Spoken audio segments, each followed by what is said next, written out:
Hello, everybody. Here we are. It is Tuesday, June 2nd, 2026, and we are officially live and in action for this big stream we have today.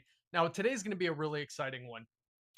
We are moving to do a panel later on in the stream in which we're going to have a few good friends of mine and people active with the community and have philanthropical pasts.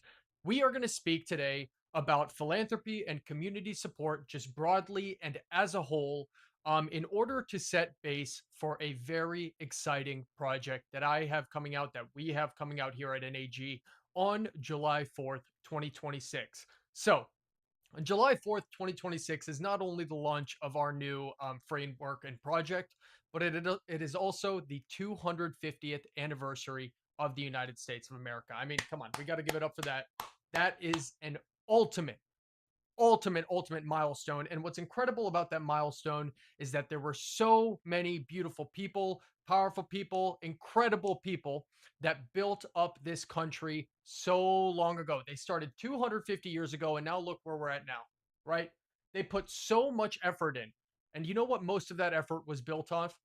Neighbors helping neighbors, communities uplifting each other, people coming together for a shared purpose and goal of progressing their nation. And that's what got us here today. Now, during that time, somewhere some things have gone awry, but at the core of the nation, we are all Americans and we all have this same thing in us to band together and to work hard as a community to strengthen everything we do together and have common goals and common visions for a great future. Whether it's, we're not talking ideological agreements, this and that, we're just talking about humans supporting humans at the most basic level. That is the foundation of this country. Individualism has become very popular, and it's just not realistic in a to benefit and grow properly with that sort of mindset. And because of that, we have decided to launch the USA 250 Digital Impact Network. And all this is about, this is a philanthropic and community support initiative, a framework, more simply, that gives people an opportunity with the values of the past, which we all have in us that I just mentioned, coming together, supporting one another, deciding for yourself who or what cause specifically you want to have involvement in, and binding that together with the technology of today to make this seamless progression and mass support possible on a level that just has never been possible before. Um, it's it's it's a fun story where that's exactly why we're live tonight. And this launch is coming on July 4th, the official launch of the USA 250 Digital Impact Network. But before then, just like today, it's Tuesday, like I said, every Tuesday in the month of June, I will be hosting a lead up stream, which is ultimately building up to this ultimate launch coming on July 4th. Now, you might be wondering, why not just have a launch stream? Why not just share everything right out in the open and tell us what you're going to do, put it all in one stream, patch it up? We'll know, we'll sign up for that, and we'll see if we like it or not. Because this is such an important initiative and such an important message to get across of what the core values of this project are, that I feel that we need to set a proper base. We need to set up exactly why an initiative or framework like this is coming and will be available to us all. There is so many details that go into it, and the main focus being ultimately philanthropy and community support. I thought it would be a fantastic first discussion to sit down here on a small little panel and discuss what is good about the current systems in which philanthropy and community support exists. What's bad? What are some weaknesses? What kind of experiences do people have in the modern day with these systems? What do they notice? What are reasons that are keeping them away from them? What are reasons that are drawing them to these systems? This is what we want to unfold today, is directly when it comes to philanthropy and community support in any facet or sector. What makes you want to get involved? What pushes you away from being involved currently? And what could be better in the future to cultivate a more a more fitting system and a more honest system for the people of America to properly support one another, build one another, be 100% transparent, and keep things moving forward. So that is the whole purpose of this stream today. And the first 250 years, like I said in the beginning, we built everything. Some things have gone awry, but the people started America and the people are still the ones keeping it going.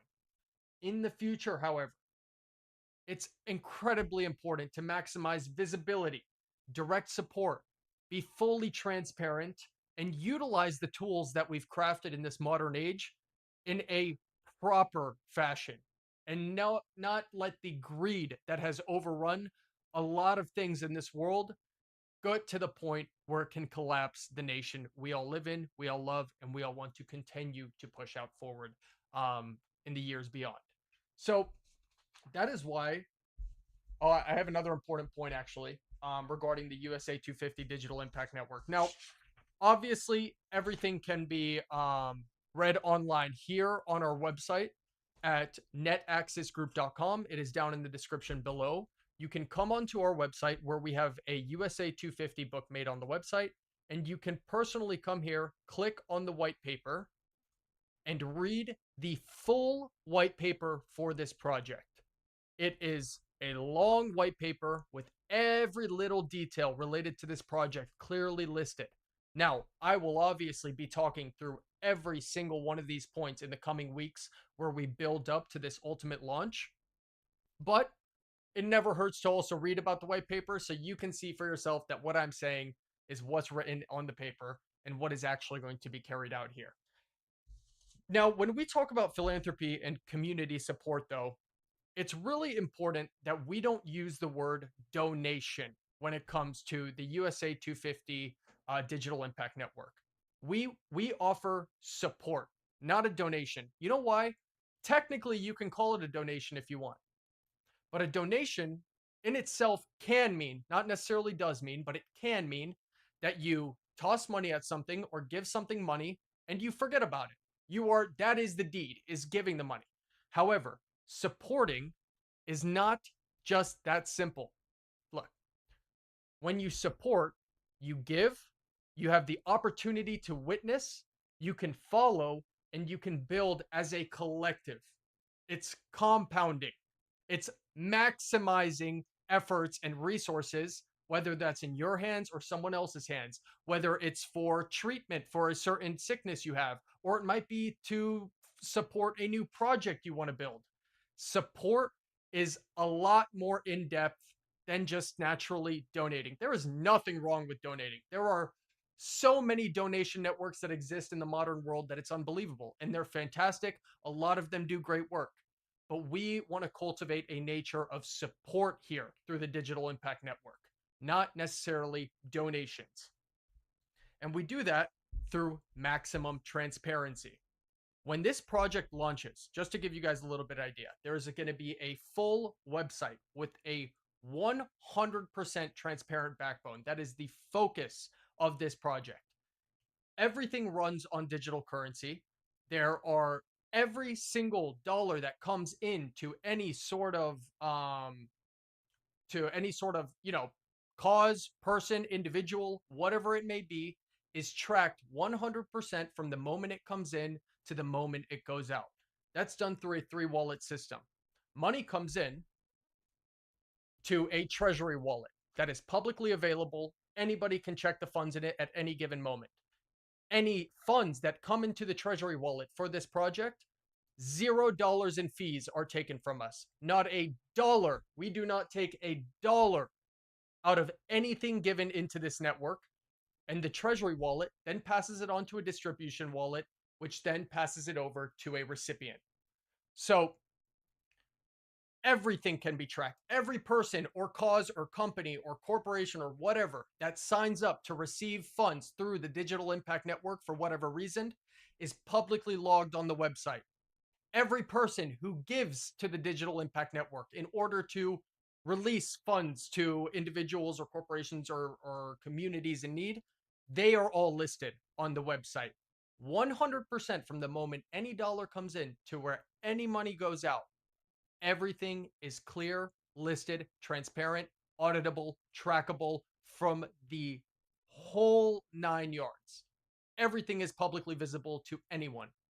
And every single month, we plan to do at least bare minimum one big stream, a give back stream. Similarly to how we did it a few months ago in collaboration with some incredible projects that we worked with, we gave away $60,000 to veterans in the course of 1 month, all live on stream. And this totally just blew our minds. The experience, the community we generated, the people we got to meet. It was the best, best, best thing I could have done at that time. It was incredible. I'm so thankful for everybody I met. And it propelled this idea to launch USA250 Digital Impact Network because every single time we give back to the community through this initiative, it's always live on stream. Now, that can be me surprising streamers on stream. That can be me traveling around the world for 2 months straight, Mr. Beast style, giving away money to people who signed up and who have or people who have been designated as recipients, or causes or communities or certain groups that have just gotten this opportunity to receive funds. They've been chosen for whatever given reason. There are so many ways that we can publicly share this support and building that we're doing together. And that's a very, very key component to this. Is there is not a single transaction that you cannot look back on later through a live stream. None of that. None of that. Everything from the moment someone sends a dollar to the moment I'm giving someone that dollar, it is fully trackable and traceable by you, the viewer, by the donor, the additional donor, the recipient. Anybody can always come back and look at this, follow where their money went, and they can see it in real time how that's working to push this country or a person forward for whatever reason that may be. But that's enough about this project for now. We'll talk plenty more about it because obviously I have 4 more streams until July 4th. Now, the plan is the last stream before the official launch stream, which is going to feature creators all around the country, multiple locations, multiple segments. A major, major launch stream is coming on July 4th. Before then, I'm going to do a full deep dive into the nitty gritty details of this project so we can get a very, very good understanding. All right. But today, I would like to get into the conversation that we have planned, which is just philanthropy and community support as a whole. What do we like about it? What are some weaknesses? What are some troubles? And I have an incredible panel of speakers coming to talk with me today, as well as some others who will be joining midway through a little later.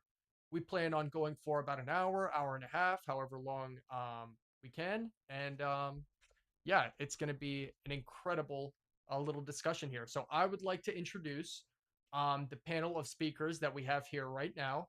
And that starts us off with, of course, Black Fox, a amazing, amazing Rumble creator.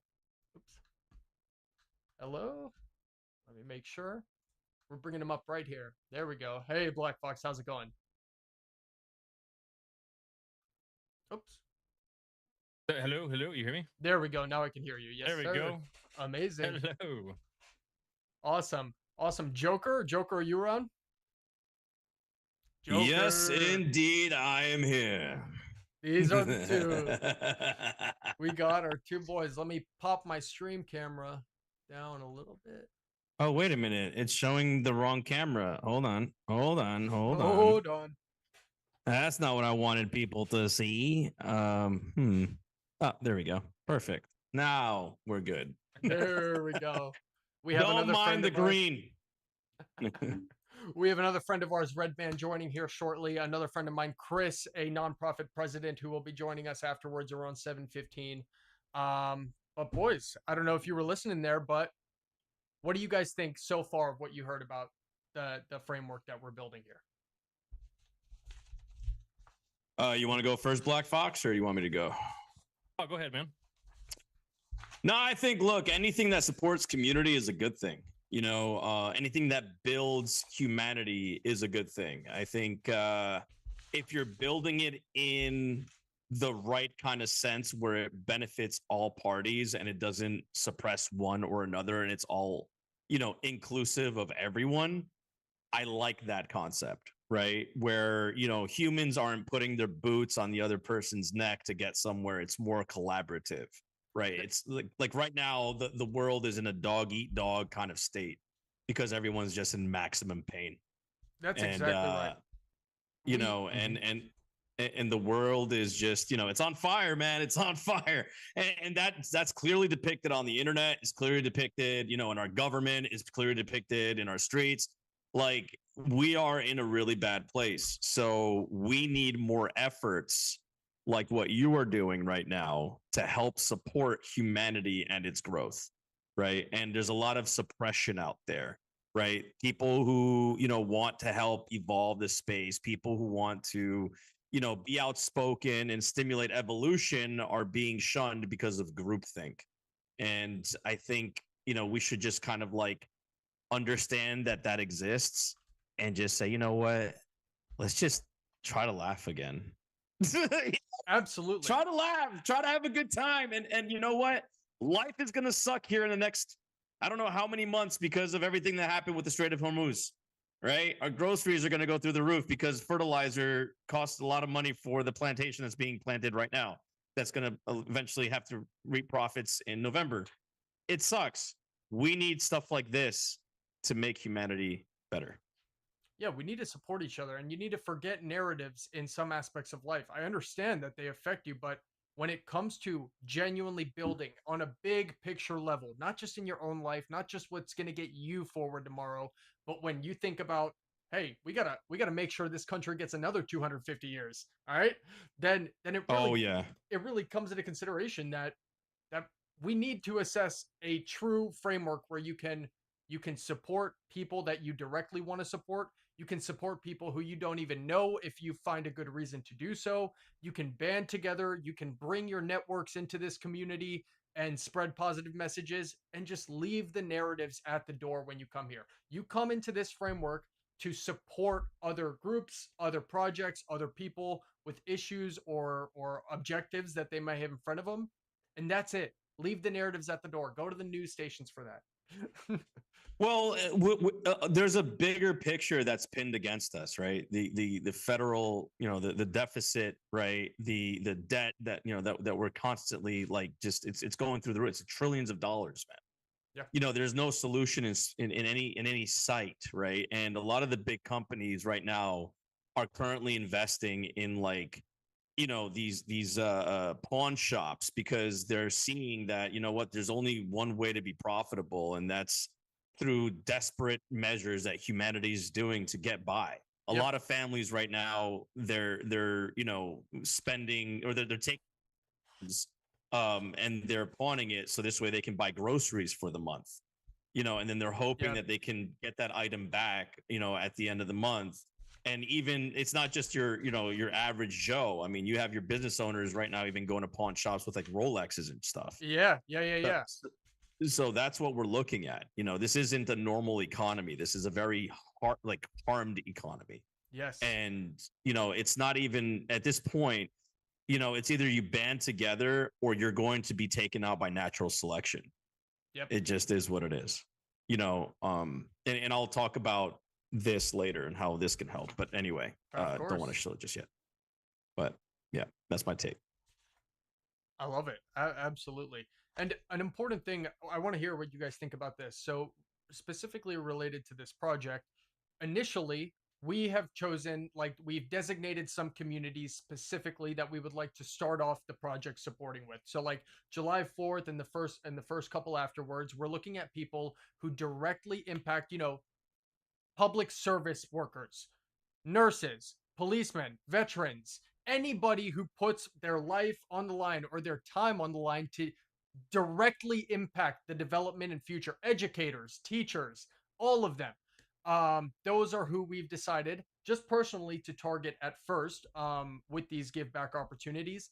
But then the extension is endless. It can be gaming communities. People can come to the network and say, listen, I would like to raise for XYZ reason. And then it can be, the don't not the like the people who want to give funds and support any sort of cause or project or idea or person can come in and do so through the terminal on the website. Anybody can sign up to be a potential recipient. Anybody can be a sign up to give funds.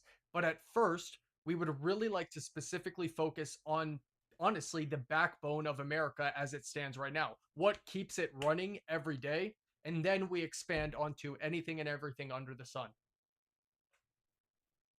Yeah, I mean, I think you're focusing on the best part of America, if I'm honest, I, because you're focusing on supporting those that will go into the fire to save a life.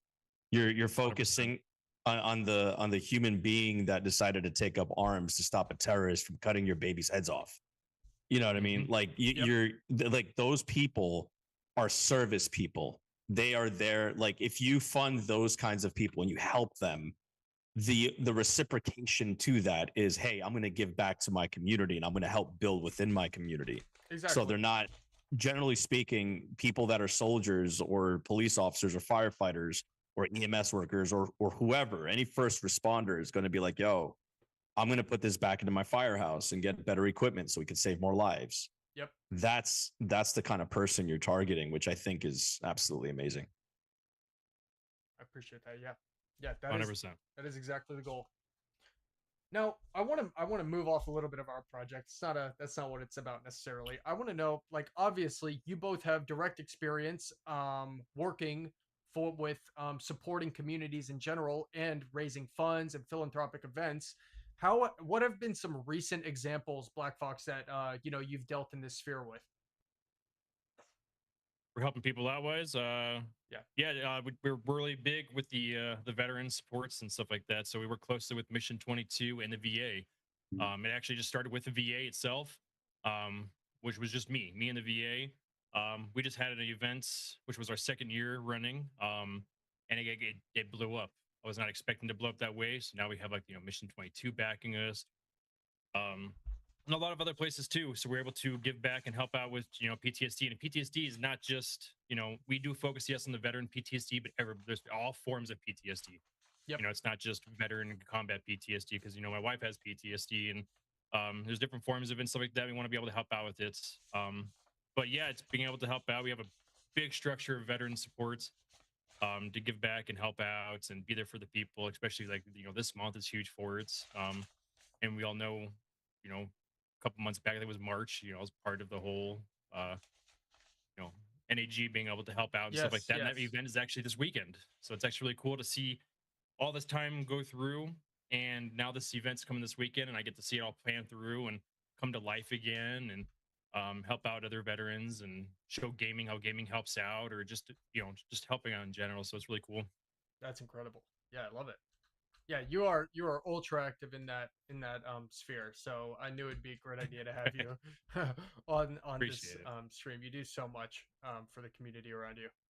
Do you guys notice any, like, with working so much with these support groups and communities? Do you notice any difficulties, like when you give someone the opportunity, like, "Hi, we're raising funds for this cause or that cause"? Do you run into any road, like, what makes people not want to give? Like, do you run into any difficulties I with would say that? the most difficulty is there's a lot of people when it comes to the just the streaming side of the world that screwed up a lot of today's things, where people stealing and acting like they're doing help when they're not. um Yep. so when it goes out there, it's kind of hard to, luckily, I mean, like, we have the we got the back pages, we got the proof, we got this, we got that, so we can show up people when we go there with all the stuff. So it's an issue, but it's not too much. But I know when I first started off, that was the issue. I know there was places out there that was currently going through with stealing monies and not helping out like they're supposed to be. Yep. um I'm not gonna go further into that portion, but yeah, that was a big hurdle when it comes to that. And luckily people know, kind of like, we're serious about this, so they know to help out. But it's just getting our point across is the hardest part, just knowing that we're not like them, and we're actually here to actually help out people. So Yeah, because a big issue here is that there's a lot of, it's not always just donor and recipient.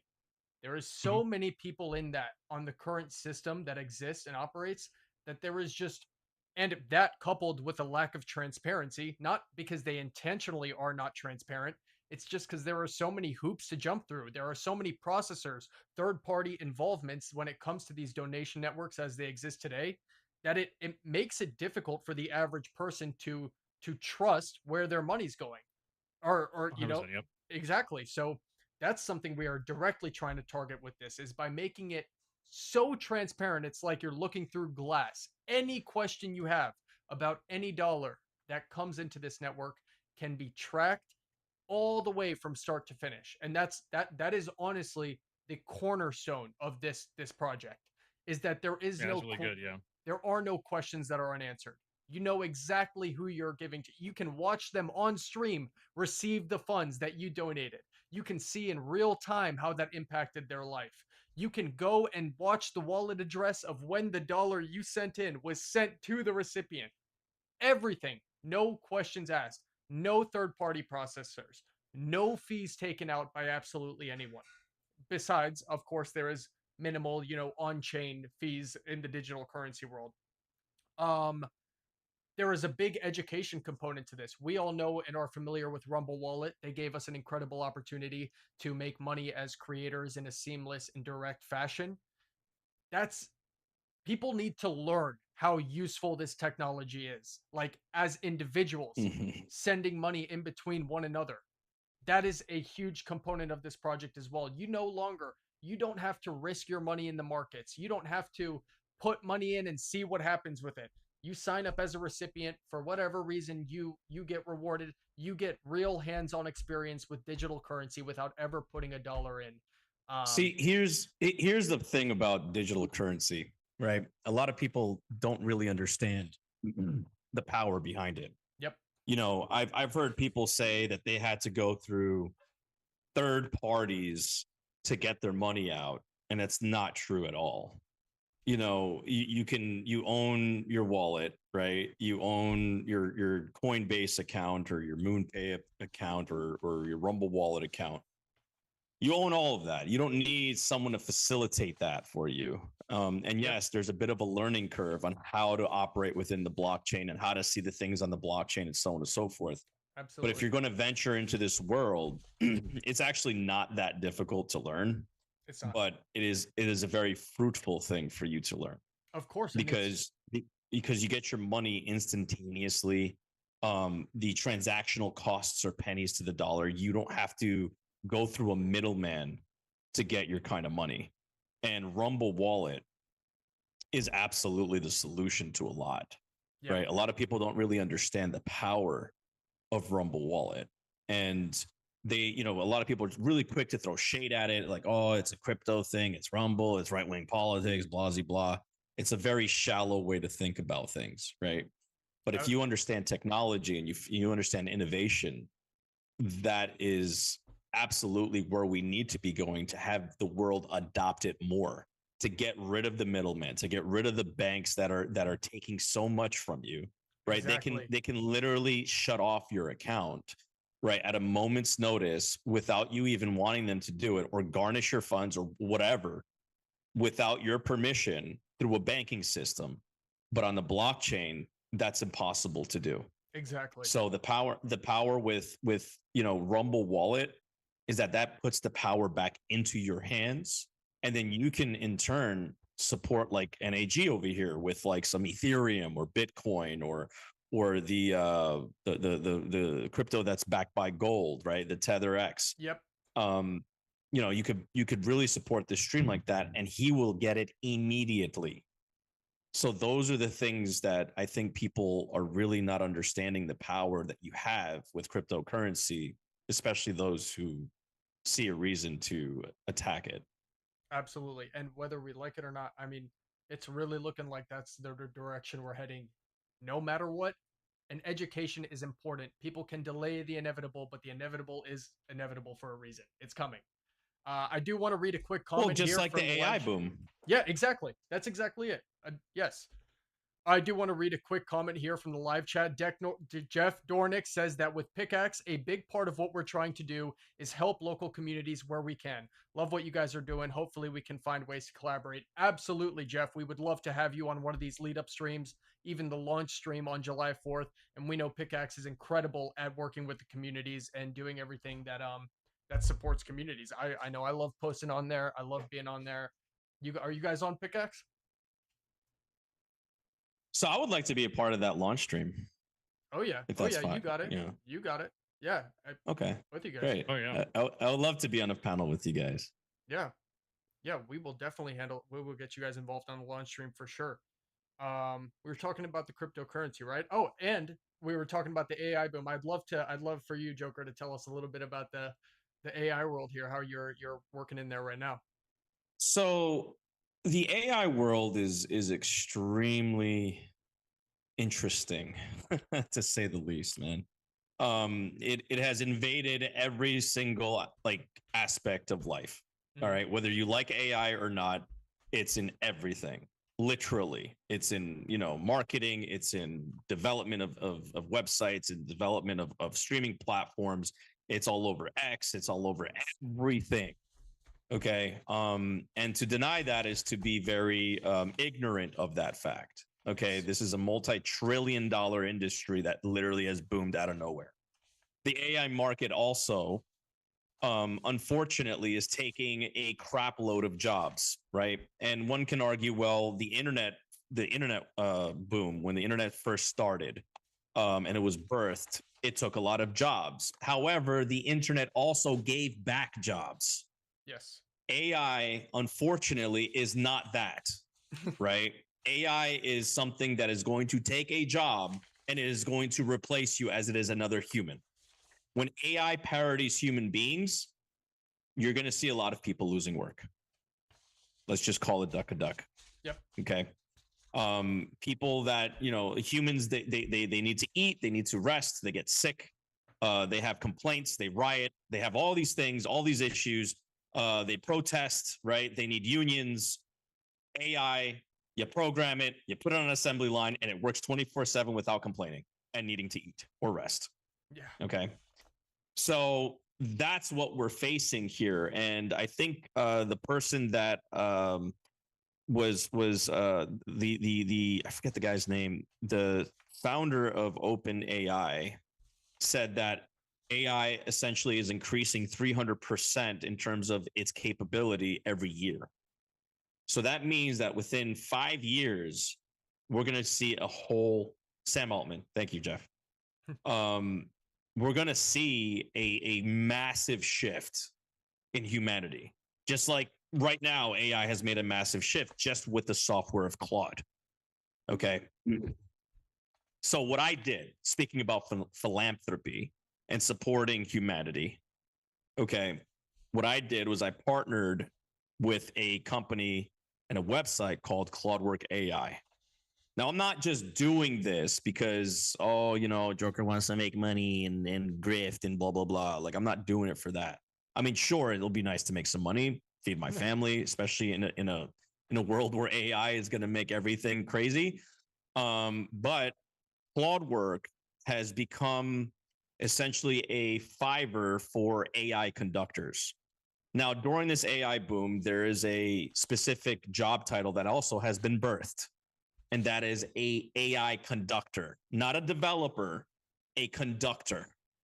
And what a conductor does is they sit and they babysit AI to complete a task, because AI needs prompts. It needs to understand, hey, am I doing it right? Or it needs specific access to get through certain security with API to continue doing that work. Okay. However, the developer or the conductor that is doing that, that kind of collaboration with Claude, they don't know how to code. All they do is put in a prompt and they kind of direct it to do the things that it's doing, which is not the same as an expert like front end or back end developer for any kind of website. It's not the same. So business owners shouldn't be paying premium prices to developers who are probably using AI or Claude AI in the back. They should essentially pay a reduced price because they're getting the same thing, but an AI is doing all the legwork and all the busy work, right? Mm-hmm. So what Claude AI does is it provides that business owner the opportunity to post a job at a reduced rate, right? At an appropriate rate for an AI conductor, right? Taking down the veil of exactly, what's going on in the background, how the developer's actually coding or the conductor's coding. And well, it is they're paying appropriate prices and for a fraction of the time because Claude can work really fast. Okay. So that's the benefit to the business owner. Your job is coming from AI. You know that it's a conductor doing the work and it's a reduced price. So if you want this big app, you're like, oh wait, I don't want to pay $15,000 for an app. You probably pay $1,000 for it. Yep. On Claude Work. Moreover, for those that are losing their jobs to AI because that business owner just wants a conductor and he doesn't want to pay the developer $15,000 for an app anymore, that puts the power back in their hands. So it's like, oh, wait a minute. Now I have a marketplace that only takes 10%, by the way.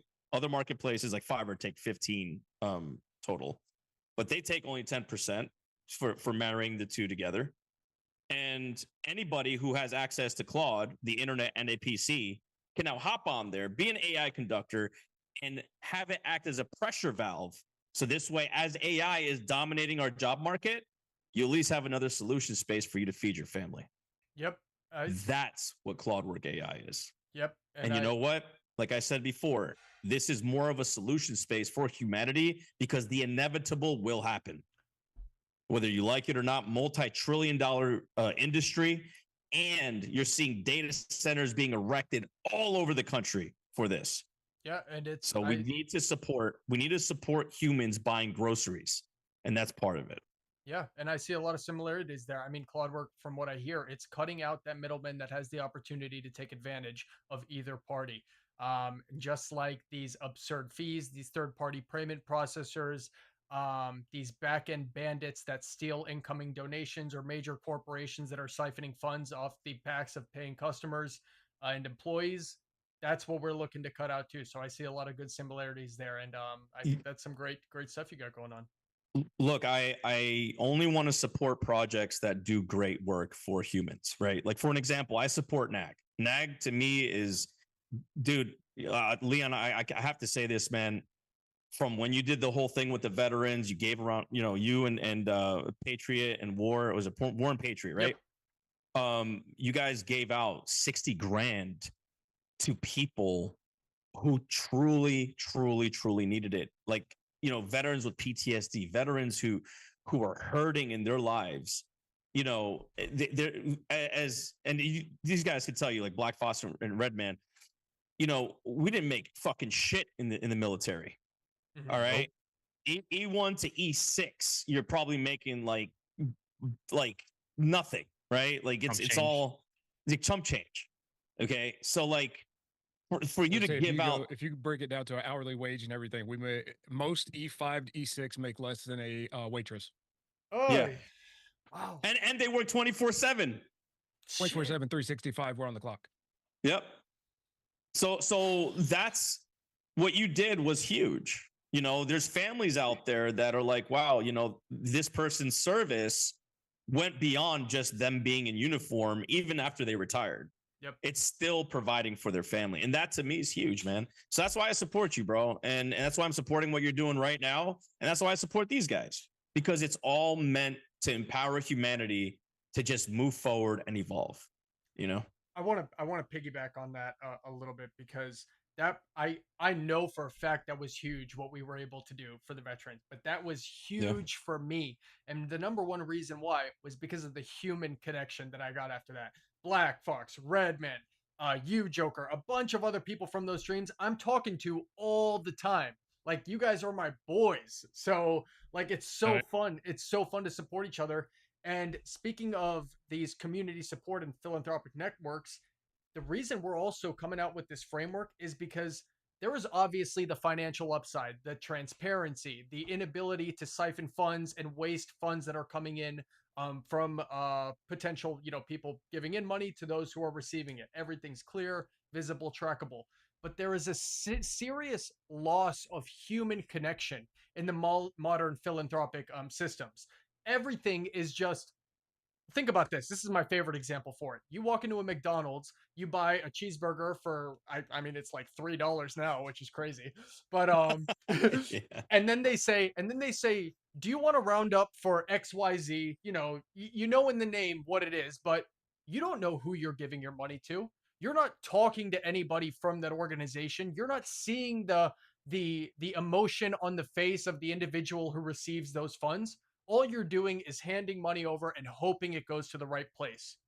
But Mhm. this it's unrealistic to do it all in person. I understand that. But with modern technology, social platforms, streaming platforms, all of this, we have the opportunity to see people face to face all around the world 24/7, 365. So we need to combine the technology we have with the same framework and structure that was set up decades, centuries ago. Cut out the garbage middle part, which is causing all the rough and the bad, and then mend the two other ends together and create this USA 250 Digital Impact Network project, which allows the revival of human connection and true spirit in the world of giving and philanthropy, while also being incredibly effective, educational, and most of all, empowering. So I Yeah. that's right off the point. Red, what's going on, bro? We didn't get to introduce you yet. We were talking. How you doing, man? No, you're good. You're good. That's on me. I got home and I totally forgot that I had my new desk coming in today, and I've been waiting for it. So I went from having just to sit down. I get to a point where there's times, especially when we did our event and everything back earlier this year, is like there was many a times where I was like, wish I could just stand up for a little bit. Yep. And so that's what I did. The company that had my the desk I did have and everything, they came out with this looks identical. It just has an electric standing to it. I was like, Sweet. fuck it. So got Nice. that and got it. Yeah, my system's still crazy right now, but I've at least got monitors, cameras, my what I needed to get in here and get this going today. Yeah. So I love a good standing Nice. desk, man. I had a standing desk, and I left it up in New York. I sold it to the guy who took my apartment, and I regret it. I'm gonna order another one this week actually because my desk yeah, is it's cooked. been. I mean, for the price I paid for this one, I mean, it's not bad. It's not top end quality, but I mean, it gets the job done. Oh yeah, for That's all sure. you need. Yeah, that's all Yeah, you that's need. all you need. So I love Rumble for the purpose that it is free speech platform. And I want to kind of like just kind of touch on this real quick. Yeah, yeah, go for it. So, a lot of the people that your business right now is looking to support are all about freedom of speech. Yep. You are on the most freedom of speech platform. Our president is on this platform. Hell, the Department of War is on this platform, right? The same Department of War that we are all, known to serve. Yep. So I think, if we go back to the basic fundamentals of what we should, again, support and really truly highlight is the freedom of speech. It's a basic fundamental right for us to have the discussions, to the discourse, to highlight things that we find to be, either weird or just one of those things that are just like maybe this could be done differently because it kind of has this kind of perception to it. And without the, I guess, the repercussions of folks to, or at least the government to attack us for it, right? And stuff like that is important to highlight that this platform Rumble, it's the champion of that. And we can't really truly have a supportive community and philanthropy without that basic right of freedom of speech. 100%. Okay, because how can you support any kind of community if say that's a shunned community, a community that has been thrown by the wayside, and now it's like, oh well, you can't talk about that because freedom of speech doesn't work, right? But Rumble provided us that voice, right, on the internet, that is, in a world that was dominated by a lot of the censorship regime back in 2020 to 2024. There was a lot of censorship back then, and Rumble they stood true, they stood strong, and they said, you know what, we're not going to put up with that. We're still going to give people a voice. We don't care how much, the public wants to badmouth us and trash us. But now look at us. Our own government, the White House, is now on Rumble. And that should tell you something about how much we value now the freedoms that not only our government gives us and our warriors that are out fighting the fight are giving us, because freedom ain't free, but also Rumble being the warrior of freedom of speech in front of all of social media and saying, you know what, we're never going to change up. 100%. Oh yeah, I'm right there. I will say the Rumble opening up that freedom of speech door and everything. I nod to that and everything, but at the same time, it's really not letting these platforms shut you down.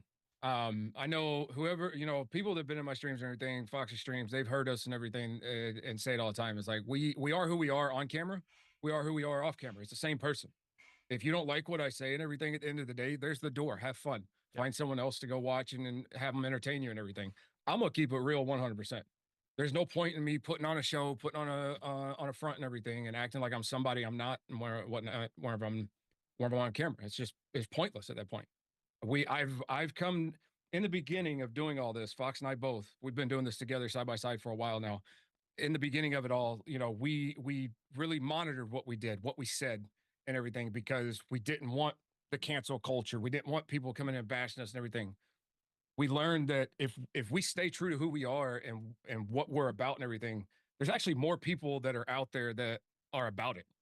And they actually enjoy seeing that authenticity and everything. So it's like, no, the cancel culture can be there. I don't give a shit what platform it is. It could be Rumble, it could be Blaze, it could be, Twitch, whatever it is. I'll go to all of them multi-stream. If they don't like me and everything, guess what? I don't care. Yep. Bye. Yeah, I respect that. Don't shy down. Matt, just be yourself. There are so many platforms that practice that, man. I mean, Kick did from the beginning, man. I remember when I first thought that Kick was going to be it, I was like, oh, this is a free speech platform. Yeah. And then what they did was they had a little guy in the background that was pulling strings, and then they weaponized communities to shut down voices, and unfortunately, similar practice is happening here on Rumble. Not saying that staff members are doing that, but community members are starting to dangle some things around. And it's just like, hey, man, why not just take criticism? Why not just take ownership of the things you do? Like, we're all adults, man, and I want a culture in the live streaming space that is, tolerant to criticism. Yeah. I get critiqued all the time. As a matter of fact, many of the people that are in the online space, on X primarily, they're very quick to criticize me on the things that I say. And I'm just like, okay, exactly. That's funny. I'm okay with that. Throw a tomato at me. I don't care. It's always it's the people who get criticized the most are usually the ones who give it back the least. Like they, that's how it is. It's like people just love to attack, and right. It's crazy. But it's one of those things that we talk about philanthropy, right? You want to support communities, you want to support people's growth, and you want to help people grow. Part of growth is to accept the truth on things. Okay. You have to accept that there's criticism about you. Okay. If you do not know that there is criticism about you, that's maybe perceived as negative or positive, that's on your own personal perspective. But if you perceive it as negative, make the change. It's not a bad thing. As a matter of fact, the greatest teacher in your life are the streets. That's the greatest teacher. Yeah. That's it. So I enjoy when people tell me things or say things about me, because it actually helps me grow as a person and understand the space for what it is. Yep. And I think, again, back to philanthropy, if you were supporting a community, there's also the opportunity to criticize said community. Yeah. Because a lot of the things that I said about Kick back then really fucking helped them. They've implemented a slew of changes because of the things that I've said about them. they've done it in a way where now they don't do the censorship shit no more. I held their people accountable before, and I was like, you know what? I want to help Kick grow. Okay, talking about another platform, because they were pro censorship at one point. They literally said, and I quote, "Right-wing voices do not have a place on Kick." I went crazy online. That's like wild, man.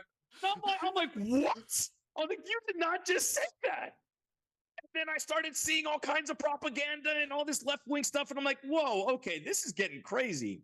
So I went and I held this whole campaign on the internet, and they changed it. I remember So that. it was for the it's for the better.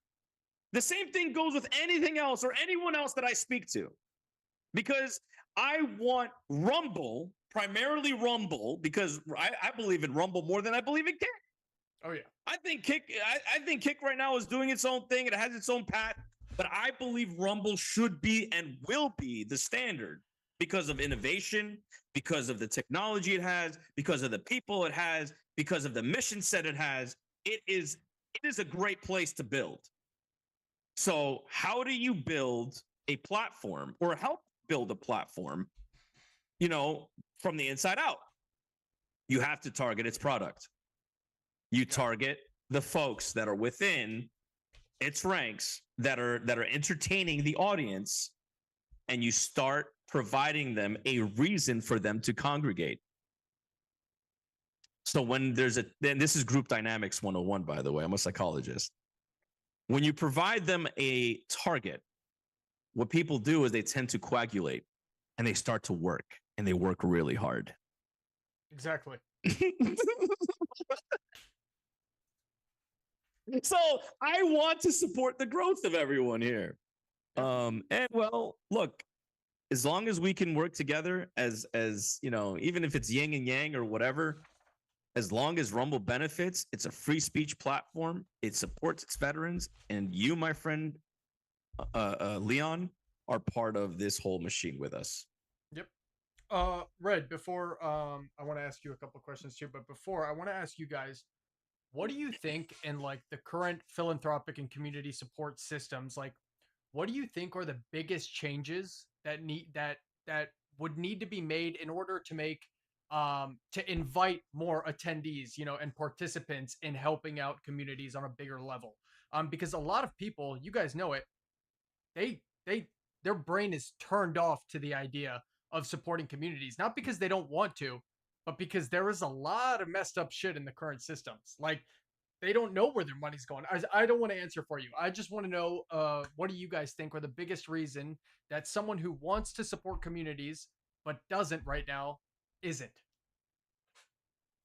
I mean, when it comes to the communities and everything, like I said, doing this going on almost 10 years and everything. I've been in, different discords, different communities, this, that.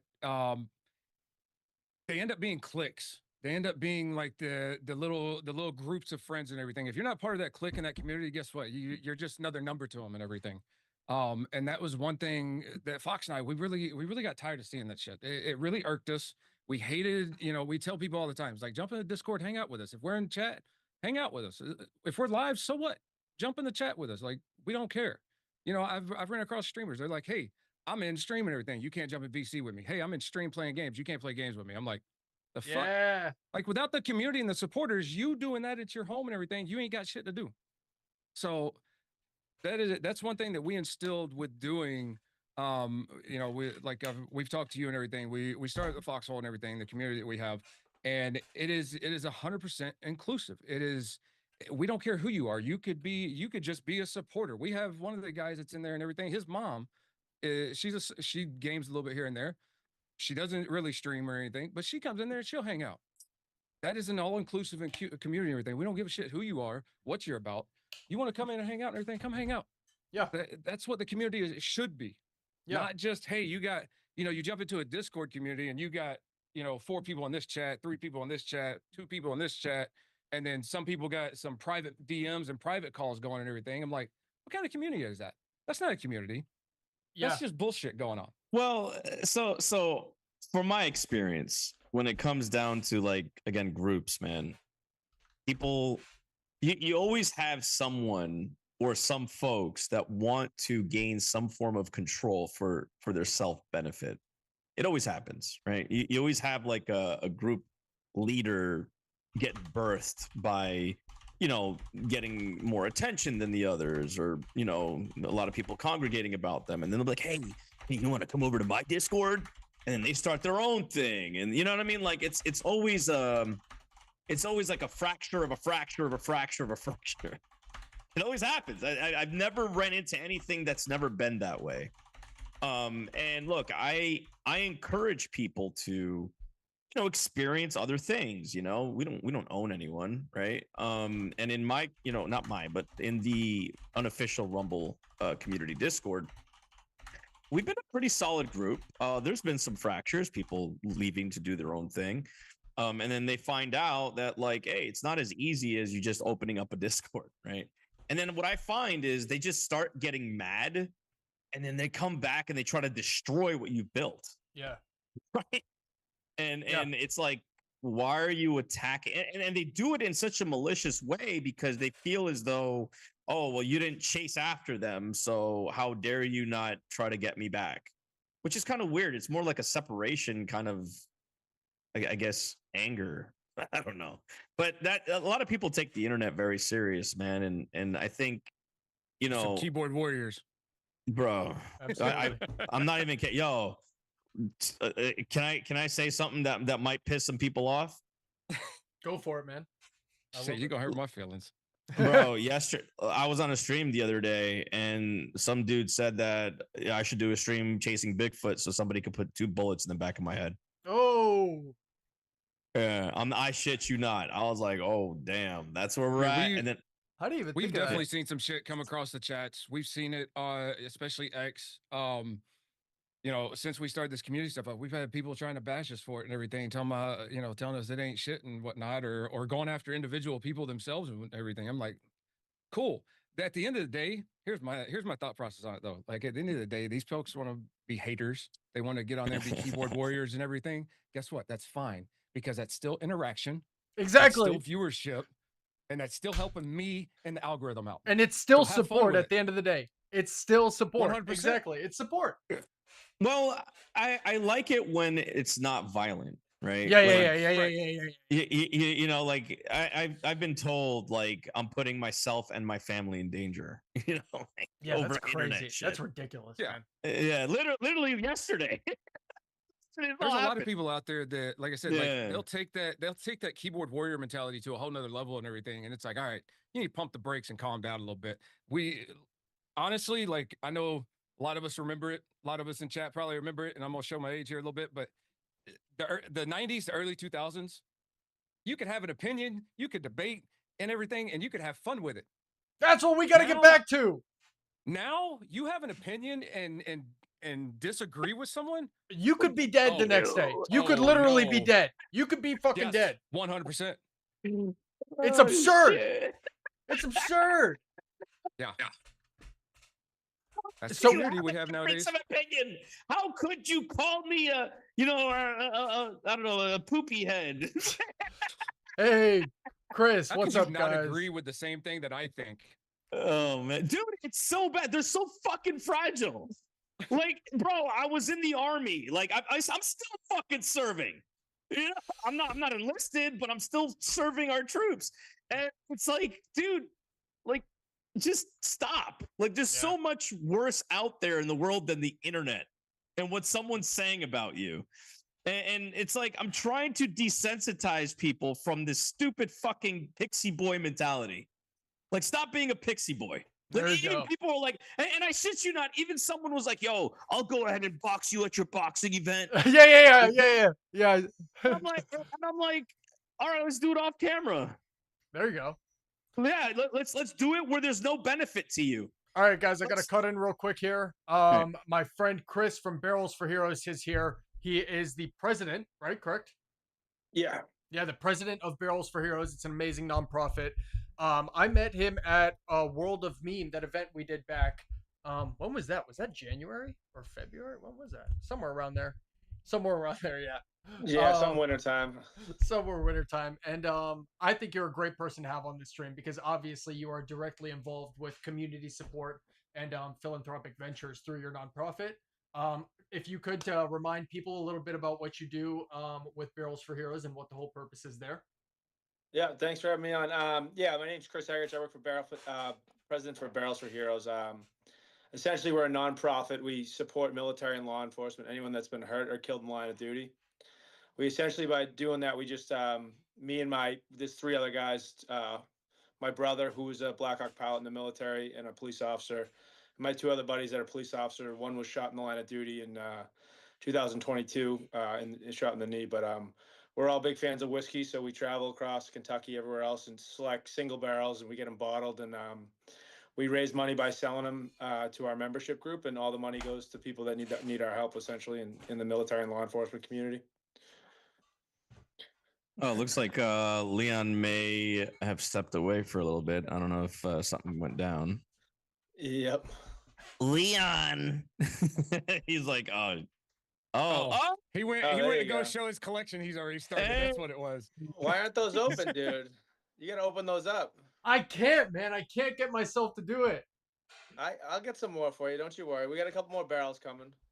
I will open it up. I wear the hat all the time too. I love these bad boys. You're gonna have him lit on stream. All right, you know what? I'll open it up. I'll open it Oh, up tonight. shit, Oh, he's yeah. getting I involved. like it. Are you sure you're gonna? You know, listen This is how the night's gonna end right on here. July 4th on the launch stream when USA250 Digital Impact Network launches, we're going ham on these bad boys. I like that. I like that. How long of a stream are you planning on doing? I don't know. I might need a few more bottles. Oh shit! That purple top's 131 proof, so be careful. I know. Yeah. Damn, Yeah. really? Guys, look You at this sent thing. You sent those to him? Yeah. I sent him that one. Yeah. Actually, did I send both those to you? The other one we did. No. A The barrel other one, release yeah. for the event. Yeah, the other one was at the event. Yeah, I got So that one's called Willet. That purple top there. That's like one of the most coveted. I know. It's distilleries in the beautiful. country. 131 proof. Oh yeah. That's insane. Dude, that's like 2 shots, you're done. We tried 12 different samples before we got to that one, so we couldn't really walk after a full tour and a full dinner But that's with the president. That's what you sip on. You don't just drink that. You sip on that. Oh yeah. 100%. Oh yeah, Yeah, definitely. yeah, definitely, yeah, definitely, yeah. definitely. Definitely. Yeah, fun. Yeah. The other one's I think 115 proof, but get a still. nice cigar, you know what I mean? Hey, Exactly. Yeah. Hey, yeah. I know the vibe. Sweet. So Chris, have you been working on anything like anything new with Barrels for Heroes? Anything new coming? We got some barrels coming. So we got one called Rare Character. These guys are awesome. They don't distill their own whiskey, but they're kind of like I call them like mad scientists. So they find different batches in barrels. So like they'll find a barrel group, like they kind of go by coding, which is kind of nerdy, but they'll find a group that they like from like a place in Indiana or Kentucky, and they'll buy like a 50 to 100 barrels, and then they'll age them themselves, and then they'll bottle them. So they chose to work with us, and they let us make our own labels for their bottles. So like the ones that you have, those are all their labels with our name on the back. They actually let us design our own label for ours, which is pretty cool, and they helped us do it. So that should be coming out next month. Very and then we've started to donate it pretty heavily, which is good, like the different donors. First kid we donated to was a buddy of mine. He got shot in the arm this winter. He was chasing a guy with a gun. The guy pulled a gun, shot him. He shot him back. Another kid shot him a couple times, and then he ended up all right, just a good through and through on his left arm. We donated to him. He's already back to work. He went back to work 3 months later, just good to go, ready to be back in the fight. Donated to there was an officer that got ran over during a detail, which is very unfortunate, just kind of shit luck, directing traffic. Some idiot just ran him over. And then the other two were 2 Army veterans from Iraq, both Purple Heart, both from Massachusetts. I got to meet them and talk to them and get their story, which is unbelievable. Their stories. One guy had over 47 surgeries in his life. Lives within a mile of a hospital down in Tampa, Florida now, just because of all the trauma he's had, and he's still staying in the fight, which is amazing. I talked to him and his dad, and we're just trying to get more connected to more people, which is it's starting to go well. Obviously I'm busy with work, but trying to do that on the side, which is good. Absolutely. Let me ask Chris, right? Barrels, Yeah. that's the stream. Yeah, yeah. Have you interacted with anybody from the American Legion? I haven't. No, not besides like drinking beers with my dad's friends, but besides So that's definitely I would highly recommend you network to them, for sure. because there's American Legions all over the country that are there for veterans, and they usually have bars down in their cellars, in their basements and whatnot. So, and they provide kind of like a service of, veterans can go there and hang out and that kind of thing, play pool. Maybe that could be a good venture for you, since I mean you're an alcohol kind of brand there, Yeah. which would be great for for that kind of setting. No, that's a great. I'm surprised I haven't really thought of that. Yeah, my dad goes to like the Legion like twice a week, maybe 3 times a week, and I've never even thought about that. But and he's not even a Yeah, veteran. He's just like I'm a member. oh yeah, shit. Yeah.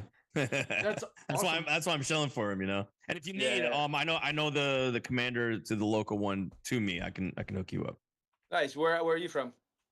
So I was originally born in Elizabeth, New Jersey, but now Okay. I've moved to Pennsylvania. Okay, cool. Yeah. So are you East Coast, West Coast? Yeah, well, Boston. Oh, okay. So you're close. You're not that far. No, not far. I'm actually moving out of the city tomorrow. That's why my house is all in shambles. But Oh yeah. Are you moving out of state or? no, just like 20 miles. So because I still work in Boston, but after you hit your 10 years on the department, you can leave the city, but you still work for the city. Yep. But our city sucks, so I'm still leaving. I get it. I Yeah, completely get it. we could talk for hours about that, but yeah. No, So I'll hook you up with with some phone numbers and stuff after this stream, and I can Oh, hook I you up. appreciate that, man. That's great. Yeah. Yeah. Besides that, we have another barrel coming in a couple months, which is by Old Forester, which is one of them world renowned. They're one of the oldest distilleries in the country in Kentucky, Ooh. right in Louisville there. Wow. And then we still got the hats going, which probably our Oh, most yeah. popular merchandise by everyone likes the hats. They're kind of pricey, but they're quality hats and for a good cause. But Incredible quality hats, guys. Like incredible quality. Nice. Yeah, I mean, I love to hear it. And you said you guys are looking to get more involved with some support here in the near future. Hopefully, we can get you tied up through USA250 Digital Impact Network and get you involved and connected with some people through there, potential contributors as well as recipients for whatever reason. That's what it's all about. 100%. Yeah. No, it's great to meet new people and talk to people that and you guys are both veterans. Is that what I was hearing too? Yeah, I'm a veteran. Yeah. I'm thank still you. active duty. 16 Oh, nice. years, coming up on 17 years this year. Thank you guys both for your service. Amazing. You guys, yeah, You got of it. course. I'm going on 10. You got some years on me, okay, Red Man? Look, I just need the next 3 to hurry up, go by, so I'd be retired and be done with it. So you're it's trying to do not- the full. You're trying to do the full 20. oh yeah, I'm doing the 20 and I'll retire. It's not, a lot. We know a lot's changed over the years and everything, but just being in and watching the changes happen and everything, like I'm over it. I'm done with it. I've got several of my buddies that have made, went to the point and picked up E7 and everything, picked up Chief, and they're like, yeah, you should do this, should do that. And I'm like, you know what? I'll retire as a salty ass first class. I don't give a shit. I'm good with it. E6, I'm good. I'm out. I'm still gonna get my retirement check at the end of the day and do my thing with my family and everything. So it's like, yeah. Are you going to use your post 9/11 GI Bill, or are you going to get that to your kids? So I'm actually going. I screwed up there. I missed the step. Yeah, I missed the step because you have to have 4 years on your contract to transfer. And when I re-enlisted this last time and everything, it did not happen. I didn't get it. I didn't realize that. Dude, so no. It is what it is. I'm actually starting next month with TA and everything for software engineering at okay, so you're doing the 100%. 100% TA. Okay. I'm gonna do that, and then once I'll have my bachelor's by the time I retire, and then when I retire, I'll go through and I'll go through back to school and everything and further my software engineering. So okay, smart. Chris, the last time when we had you on the stream, it was part of those the War and Patriot Give Back streams. I believe it was the first one. Yeah, the first one you were on. The first stream. That was the first digital currency crypto donation received by Barrels for Heroes, correct? Yeah, no, it was 100%. And how did that when you look at how that happened, how much easier was that process than a typical donation process that you had experienced before? It was easy. It was I mean, it was Just pretty amazing seamless? that, yeah, and for someone to donate without even trying to get any clout out of it, I think of the era that we live in, people donate and they want to, make a t-shirt saying "I donated" after this. You know what I mean? Yep. Someone just donated because they like the boys, and I was like, it was cool. It was one of the cooler things. You know what I mean? Like, it's they just did it because they support it, but they don't really want to take any credit, and they don't care to take credit. They just want to show their support and move on. And I think that I told the three guys, you met Derek and Pete. Yep. Yep. Yep. They're like, they thought I was being like scammed or something, and they were like, "What the hell? Like, what's going on?" I'm like, "No, we're good, man. Like, this is awesome." And Yeah. we were pumped. And right, I think the week after that, we just started handing out checks. Like, I have a friend that I forget the name of his. He runs a charity for veterans, for PTSD and veterans in New England. They do hikes and stuff like that. So he's been my connection to get, with military veterans that have been hurt in the line of duty, to get in contact with them and donate to them and stuff like that. So we just kind of hand out checks, make a quick phone call. The last guy that I talked to, he's like, "Oh, I love whiskey. Whiskey, is that what the barrels means?" I'm like, "Yeah, dude, it means whiskey." Amazing. Yeah. So I just shipped him 2 bottles. He was like, "Oh, you didn't have to do that. How much do I owe you?" I'm like, "You served this country. You literally got shot twice and blown up by a grenade. I think you've done enough, my friend. If you want any whiskey for the rest of your life, it's on us, buddy. Like, just shoot me a text. I'll send it over you." And then he was like, "Oh, isn't it illegal to ship whiskey?" And I was like, "We're asking too many questions here, all right? I'm a cop. We'll figure it out. We'll figure it out." I love it, man. That is incredible. Just don't, That is just don't tell the Oh, post office man. what's in the box. exactly. You, Exactly. you, you What's in the know, box is none anything of you're your saying business. online is actually being recorded. That's No, all no.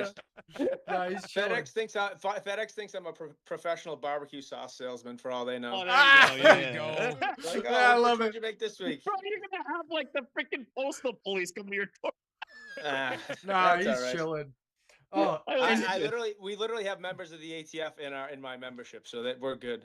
There they're, you they're go. chilling. So if And you I have mean, to, you just if make a quick phone call. It's like, "Hey guys, I need some help real quick." if our federal funding, God knows where it's going to, is going towards alcohol instead of the firearms end of that thing. God damn. Hmm.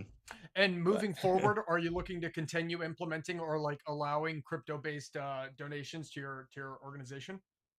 yeah, 100%. I mean, like you said, it was as seamless as can be, and it was, I mean, you walking me through everything was great. I'd be honest, I don't know a ton about cryptocurrency, Yeah. and I wish I knew more. I know I talk to our boy Connor once in a while about stuff, but Yeah.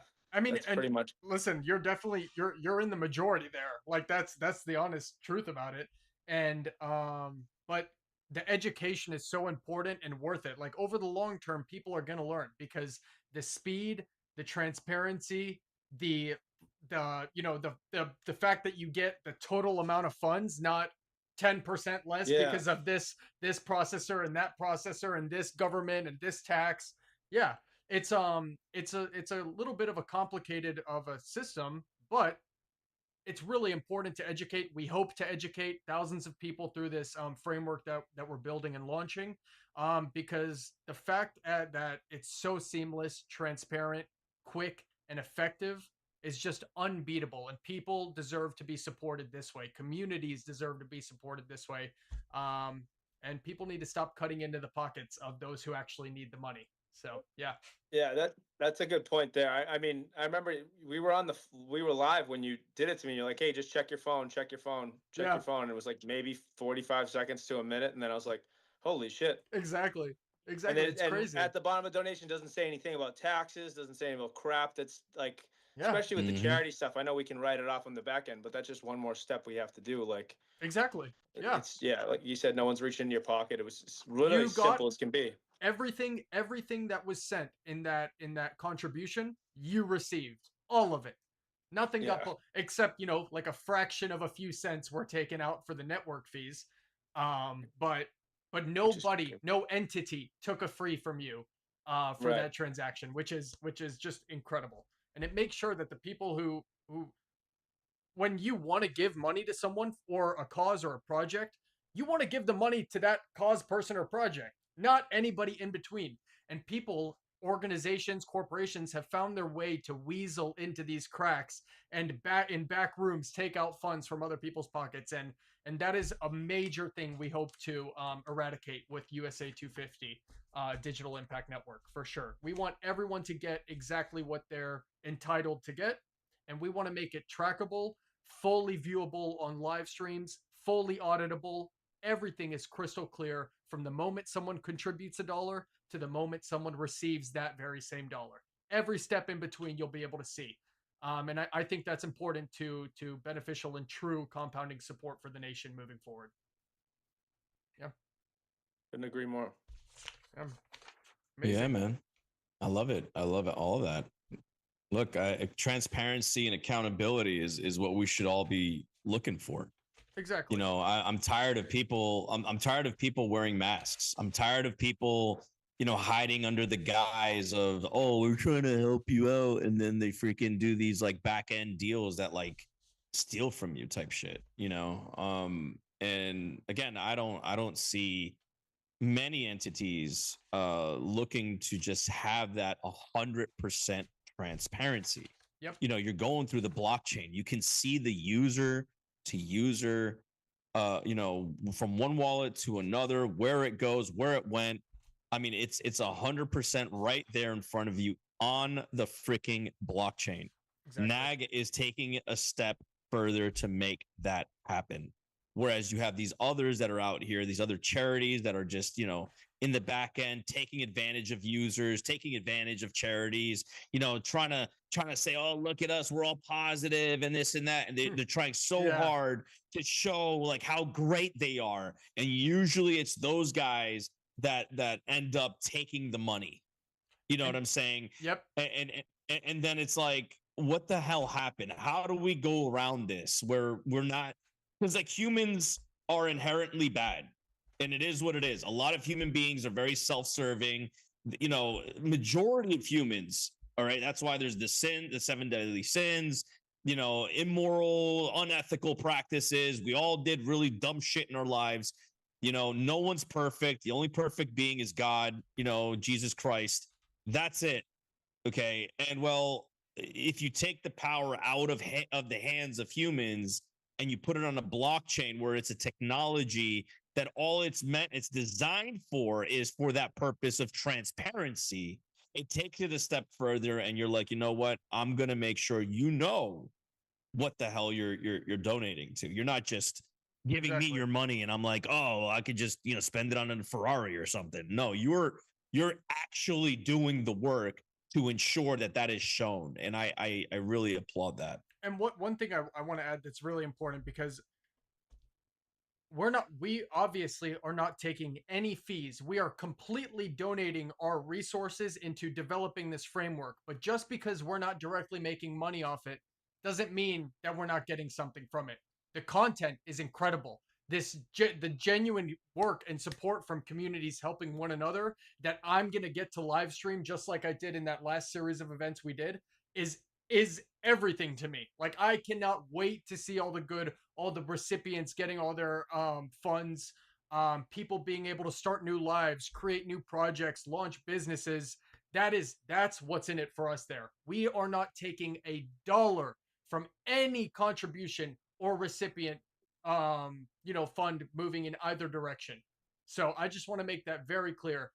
But there is always something in it for everyone. And those who tell you there is not, those are the liars. Those are the ones you got to be wary of. Exactly. I've been told in times past that, I do it for altruism. And it's like, wait a minute. Yeah. Let me I do not believe that you can be altruistic.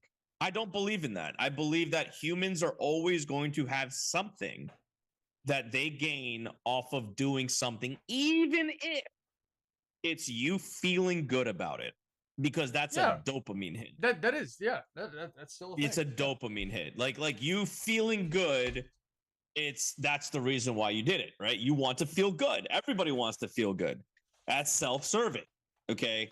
We are not selfless. We are very selfish as humans. Okay. It's just, again, it's in our nature to want to get stuff to feed our families and so on and so forth, which is fine. There's nothing wrong with that. Yep. You know, and then the other part, well, I'm doing it because I want to get into heaven. You're still getting something. You know what I mean? Like you're Yeah. still getting something. So that's how I view like everyone. And again, it's not a bad thing if you want to feed your family and get something for this. But you know, who doesn't? Right? Yeah. Oh, We're in a world that unfortunately that's how it is. yep. By the way, Chris, Yeah. I've already brought up on stream. I showed everyone barrelsforheroes.org/shop is the shop, of course, where they can support you guys. Is there anything else you'd like me to bring up on the website that I should show the viewers? No, we're just actually the next week or two the page is gonna get edited. We're gonna have a heroes page, a little story about each person that we've donated to and what Awesome. and then there's like I think I told you before, Liam, but we donate to everyone, but it's their choice whether they want to be, like I said before, if they don't want their name mentioned, we don't. Yeah. The donation isn't, hey, we want to use you on our website for more donations. It's, hey, can we tell your story or not? We don't care if you want us to or not, because they get the check whether they don't even like. Of course. I'm giving them a check whether I'm shoving a check down their throat whether they like it or not. It's I love it. But if they said, hey man, like I don't want that on there, like that's just a secondary piece because I do think you'll get more donations, and I mean these people deserve their stories deserve to be told, but that's totally up to them. They might want to keep to themselves. You know what I mean? Yep. Yep. Totally. That's amazing. I But love it. And that yeah, is the definition of community support. It's no ulterior motive there. You want to support the individual and you give the individual the opportunity to share their story or not. No pressure. I love it. yeah. I mean, selfish me. I do get to pick the whiskey out, so I get to try a bunch of whiskey. There you And go. like we were saying Let's before this, go.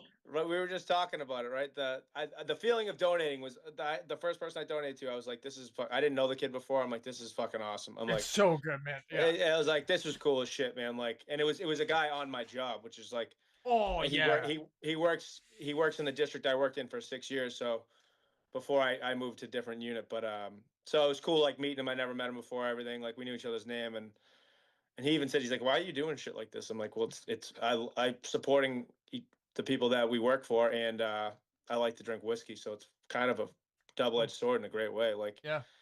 you know, because I was a big whiskey collector before, had all this different stuff, whatever, bought and sold it, whatever, and then someone the guy I look up to, he's like, hey, you should just start a charity. Like, he's like, then you can pick your own barrels instead of go looking for bottles. I'm like, that sounds fucking awesome. Mhm. There you The go. first one, that purple one that you gave us, I sent a bunch of emails to all these distilleries.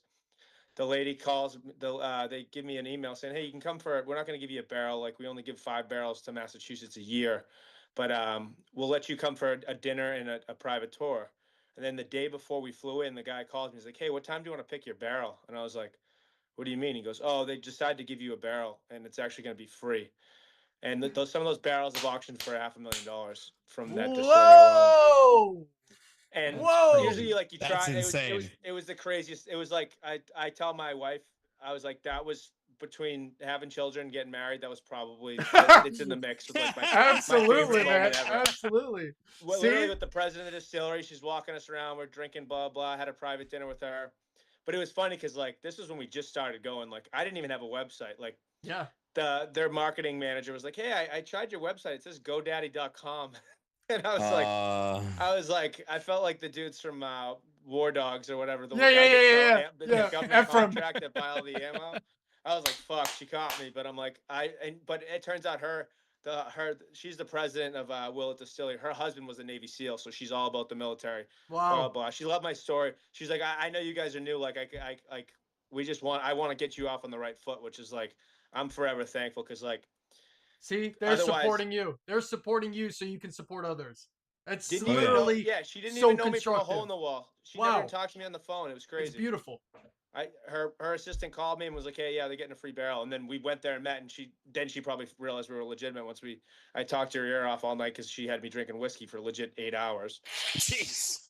Oh, I literally thought I was gonna die the next day. It was all that 131 proof stuff too. Oh man, bro. They literally lined the room with as much as we could try. Like, and you get what's called like palate fatigue after a little while. Like after you try like 6 or 7 whiskeys, you don't even know what you're tasting anymore. Yeah. Your tongue's like numb and you're yeah, of course. honestly pretty fucked up because I'm How was that headache? How was that headache the next day? Out. Yeah. Yeah, Wow. the next day was tough. But no, it was a cool experience, and they were awesome. They over there doing blood transfusion straight out of the barrel. Yeah. Oh man, I was hurting. It was bad. We had to fly out the next day. It was like nothing worse getting on a plane when you like can't get nauseous. Oh no. Oh yeah. Oh, that is the worst, getting on the plane like that. Oh, it's Yeah, terrible. that's rough. What happened to your camera there? Yeah, I just clicked a button by accident. His camera's like, nope. I didn't even know what I clicked, and luckily I saw it right there. But oh man, I was like, what the hell? I was like, what the fuck am I looking at? I can't believe the face you just made. That's funny. No, it's coming back again. Okay, I'm done. He just turned green. I don't know what's happening there, bud. All right, we're good. So what's going on July 4th, Leon? I didn't get to read. Oh yeah. Of course.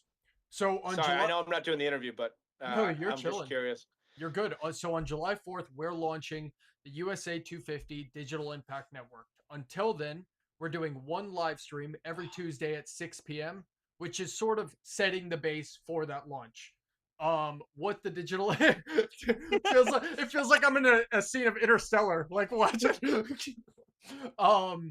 And what the Digital Impact Network is a framework for philanthropy and community support built on digital currency that offers 100% transparency, one fully auditable, complete, self-tailored, opportunity to make your contribution go to whatever person, whatever cause, whatever community, whatever group that you want it to go to. So when you contribute, you're not blindly contributing. You can either join one of our designated categories that we're going to be hosting live streams for, give back streams for, or you can designate a specific individual or anything on the planet that you would like to contribute money to.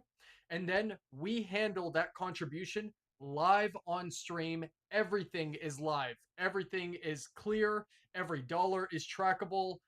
All funds are shining like a bright light live on the website. No fees. Absolutely nothing taken away from the people. Just a contribution being delivered to a recipient, and everything fully auditable using the technology we have at our hand to make sure that you can directly follow where your money's going, and you can see the reaction of the person when they actually receive those funds. So that's the framework that we're initiating on July 4th. Awesome. That's great. Yeah. And then we hope to work with, obviously, organizations like yourself. Like, I would love to go do an IRL stream where all day long I'm handing out bottles of whiskey to people. Like that would be the best time ever. Right. Yeah. No, that's cool. That's great. Yeah, and so we're actually doing our bottles. Actually, the rare character we're doing is for the 250th anniversary. So yeah. Oh, we should talk. Maybe something we can do. We can do something, because that's exactly it's for that. So the people built this country in the first 250 years by working together, progressing as a community. Somewhere along the line in the last 50 years, obviously a lot of that has gone downhill. But we have to make it another 250 years. So we need to take those values and those community support projects from the past that built this country. We need to connect it with the opportunities like these live streams, like the technology we have of today. And we need to mesh those together to seriously come back to where we started as a nation and pursue successfully onward in these next 250 years. Whether that's clean and clear information, this narrative war that's going on, getting rid of that, just helping people, supporting causes, getting people up off the ground. Individualism is really hurting this nation right now. Everybody thinks they can do it themselves. But you want to know why, right? Tell me. It's rooted in their childhood. Your mommy and daddy's special little boy. You're always the one that's going to be different. You're going to do it differently. You're always going to get a trophy. And that's the kind of culture that kind of bred this mentality of like individualism. Yeah. You know, it all stems from everybody wants to be Batman. Everyone wants to be Wolverine. That's true. Everybody wants to be that one. Like it's like Everybody you're feels like not- a main character. Like everybody can do it all now. Like that's just what it seems like. and it's all rewarded, right? You're seeing like these live streamers that are, you know, doing it, and they're having a whole bunch of people around them. It's just like it's all rewarded. And you know, collectivism is not as sexy as individualism, because now you are the star, right? You're the main character. Everyone else needs to bow to you. Everybody's a king, right? Get a queen, get a king. Like everybody's a king, and it goes to that one. You know, I think it was the Incredibles that this villain was trying to make everyone super. I don't know if you ever watched that movie, The Incredibles. Yeah. I don't really. Twice a remember. week. And he wanted to make For the everyone kids. super, Yeah. right? Because he said, if everyone is super, then no one is. Yeah. So Yeah. that individualism, it divides everyone, and everyone's in their own kind of bubble, right? No one wants to collaborate. Nobody wants to, and everybody wants to take control. And that goes back to what we were talking about with communities, right? Where Redman was talking about like what happened in the Foxhole, people trying to fracture into the little groups and whatnot, because that main character syndrome persists to those groups too. Everybody wants to be their own Discord. Everybody wants to be the center. Yeah. Because it's cool, it's sexy, it's fun. But then when things kind of go tough, they start melting, and they don't know why they're so depressed. And the reason why is because we as humans are social creatures. We are meant to seek this kind of connection, and not just in front of a screen. Yeah. Also in real life. In real life, that's very important too. Yep. COVID fucking made it worse for everyone. Yeah, Because that's of these sped up the lockdowns, timeline like crazy. it sped up the timeline, and it bred a whole new generation of kids who went to school on the internet. So they didn't get on the playground. They didn't get like, we're in for some shit. That's a real problem. So Yeah, I think was that? I think it's funny with like talking about like with the foxhole stuff and everything, like with the community aspect that we like to keep in mind with it. It's when we first started it, Fox and I, we both come to find out we both had the idea about bringing the communities into one Discord, because we always game together. Everybody's always hanging out and everything. But we both found out like we both wanted to, you know, instead of having separate Discords all over the place, we wanted to bring it together. And at the same time, we had that mentality. It's like we didn't want to step on each other's toes. We weren't worried about singling out and being that number one person. We were more worried about, you know, are we gonna hurt our friends' image? Are we gonna hurt our friends' community and everything? Like, but in the end of it, it was the best thing we ever did. Yeah. Yeah, look, I think, you know, whenever like you do something with a purpose, when you have a call to action behind it, it becomes a purpose, right? It becomes something that is going to accomplish a mission, right? You as a serviceman, me as a serviceman, Barrels as a serviceman. Sorry, Leon, you're not.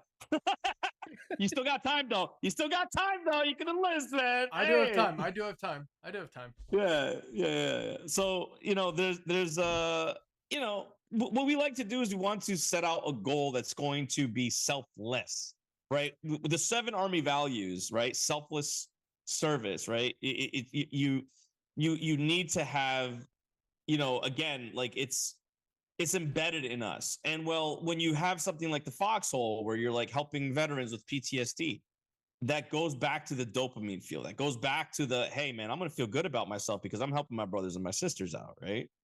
And well, that's where communities like that will thrive. Right. Whereas if you have one that is just, I don't know, because, you know, to support someone's brand, like it's kind of aimless, like, because there's so many brands. Everyone is a brand. So it's like one guy supporting the other. No, like, now what about the other guy's brand, right? So I think Foxhole has a good, you know, like it has a good mission set, and you know, as long as you maintain that, just like Regiment, for an example, I think it will do well. Yeah, I mean, the main infrastructure, of course, everybody knows, like it started with, you know, the camaraderie, the brothers and sisters, dealing with the aftermath of, service and everything. And even for members that are still active, whatnot, but it's grown beyond that to where it's not just, like I said, that's our backbone, our infrastructure, but it's not just that. The creators, the content creators out there in whole and everything. Like we've got several that are in the community that are, some are prior servers, some are not. It's more so about helping each other better each other. Mhm. If you can learn to take what you know and then take what your neighbor knows and come together on ideas, you're both going to benefit from it. You're both going to grow. Everybody gets so in that mindset of like, oh, I'm trying to be the next big hot thing and big hot topic and everything. All right, cool, but you didn't do it on your own. But you're going to leave your wingman off in the dirt and everything.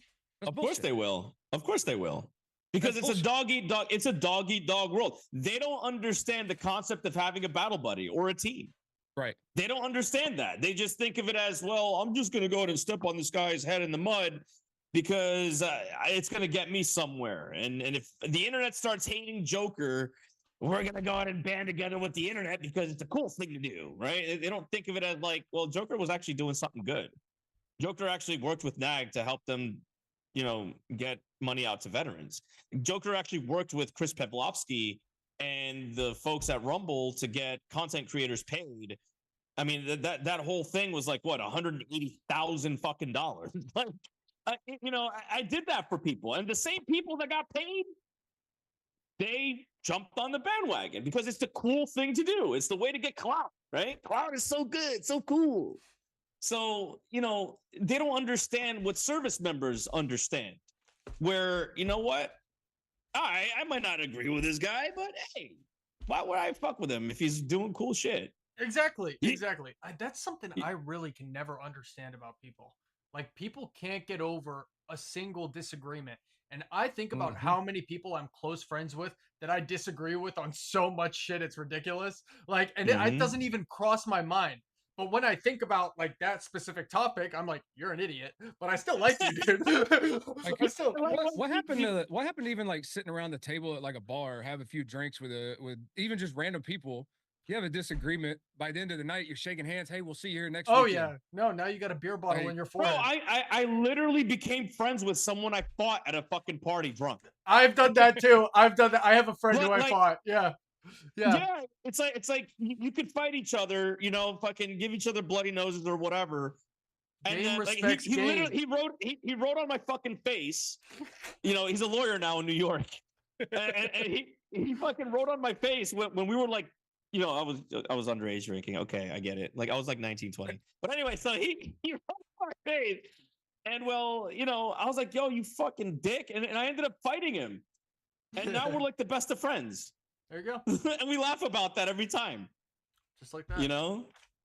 People don't So- like confrontation anymore because of this whole internet world and all Exactly. this bullshit. That's what it is. Everyone hides from confrontation. Like If they got a problem with you, well- the most they'll do is text you. They won't be like, "Hey, man, I want to fucking talk to you." Oh yeah, but Well, they'll the make a problem with 10-minute video about you though that a million people can see. Fucking live stream of like 8 hours about me. Like, but that's Bro, the I other had thing too, spaces. though, is, I had like, spaces everybody- on X calling me I'm a Jew shill or whatever. I don't know I don't even know what they're saying. and you don't even know who they are. I don't even know who they are. No, but talking about the confrontation part, like it's a point that no one wants to like step up and be like, hey, let's have a conversation. We got a problem. But at Yeah. the same time, the world we're in now and everything, everybody's also at the mindset. You got too many people out there that's like, instead of like stepping back, you want to throw hands, we throw some hands, settle it, be done, Yeah. or have an actual like, grown conversation about it. Cool. No, a lot of these folks want to go straight to, hey, I'm just going to kill someone. Well, Yeah. it's No, that, you're right. or they're targeting your family. They're going real Right. life on you. Like they're trying to call your job to get you fired and shit. Like No, it's fucking Internet- crazy. the It's internet crazy. is fucked up, and this is the internet. Okay, now in real life, they just won't. Call Oh, you. yeah. Like At the end of the day, it goes back to the keyboard warrior. Yeah. A lot of them, biggest majority of them are on the online, whether it's on a stream, socials, whatever the case may be, and they'll do this all day long. Like I said, it's a very few out there, but there are those people that will go straight violent with it no matter what and Yeah. everything. But the biggest majority of them, they'll do this online. But the minute you Mhm. see them in person, I they think don't want no problems. I think that's Yeah. another I think that's another specific reason a project like this is important, because when people see the good happening, I don't think you get to see enough of it. You know good is happening somewhere, but for example, specifically when it comes to philanthropy and community support, you can't go on a live stream and see someone, doing their monthly big giveaway, supporting 50 plus people back to back, seeing how good that helps people in their lives and how amazing they feel. You don't get enough of this content. I don't know about you guys, but when I load up my content on X, my number one favorite video, and I love these videos, don't get me wrong. I watch street fights, people beating the shit out of each other on the street. Like those are my favorite videos, because listen, there let's be honest, there isn't enough good content online either. So that has to also be playing into this, personal mental warfare everyone's in, always being so negative, talking shit online. It's because they don't see enough good online. It's a lot of bad, a lot less good. So hopefully we can bring some of the good out with this as well. Well, it's the bad that unfortunately sells. Okay. Yeah, yeah. And we're going into a world, and this is for all the business owners out there. Okay. We're going into a world that the extremes are being sought after. Okay. Even some of the companies on X, you'll see them kind of like being edgy, Yeah, yeah. right? Do you And see the Telegram? Have you seen the Telegram guy recently? what happened with the Telegram guy? The Telegram, like, marketing, like he runs the Telegram account. He's Oh he's no, I like, haven't seen it. oh man, you got to look him up after this. He's been risky, like But crazy. that's what I'm saying. And then you have, like, for an example, like the burnt peanut, right? Yeah. Like, I think the burnt peanut's funny. I've listened to him do his shit and talk his stuff or whatever, but there's controversy around him too. And a lot of the marketing has been very, like, extreme. I think Fortnite just recently put the burnt peanut into Fortnite. Yeah, yeah, yeah. Yeah. So it's like there's so many things that are not, like, I guess it's all edgy. All of it is edgy. You see clavicular, and you see all these, like, live streamers that are doing the risque behaviors, right? The bone smashing, the hitting people with a Tesla. I mean, you see the stuff with Chud the Builder. He's going crazy out there and saying crazy things and provoking people. It's like that right now is what's going viral. Like, let's just call a duck. Like, that's what sells right now. That's how you're gonna get seen by the majority of the internet, is if you do outlandish shit. And I don't know how to bring it back down to the basics. Like, I don't think there is a way to do it. So, actually, my question to the business owners here: how are you gonna market in such a world that rewards that kind of behavior? I mean, I hope I can get some nice clips out of this stream. Like maybe.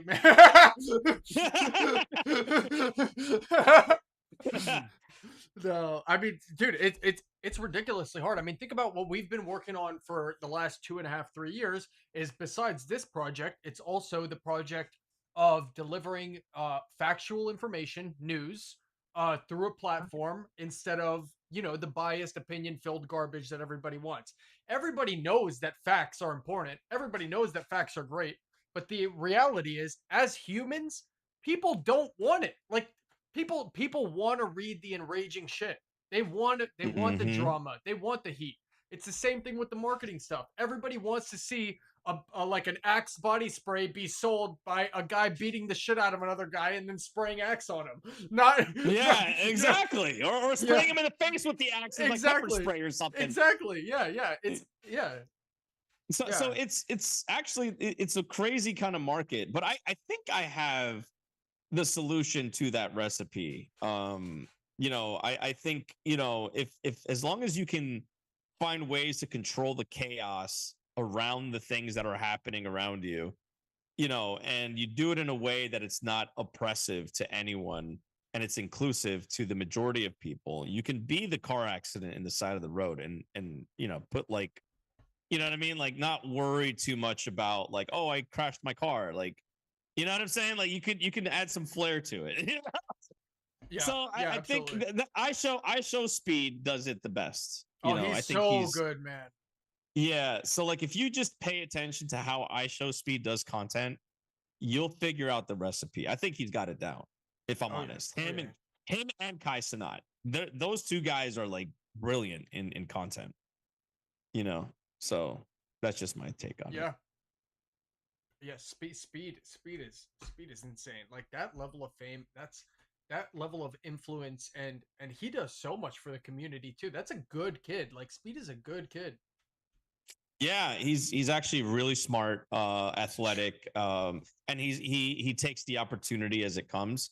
Like Mhm. being part of the WWE, mainstream. Like he worked his way up to mainstream, and I'm like, oh, okay, like that really made sense. Yeah. Another way to kind of stimulate, the crowd and whatnot is like Logan Paul and KSI are also two very very like intelligent marketers. Oh yeah, that Okay, Logan and Paul what Logan Paul has to be one of the best marketers like of our generation. insanely good. And I remember a skit that he did with KSI where he told all of his audience that when he was on stage for them to throw prime bottles at him and act like they were mad, like act like they were mad at him.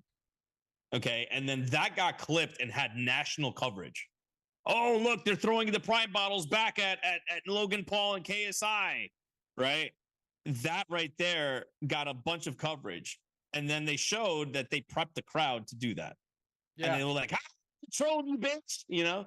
Like it was like one of those moments. And I was like, "Oh, that's interesting."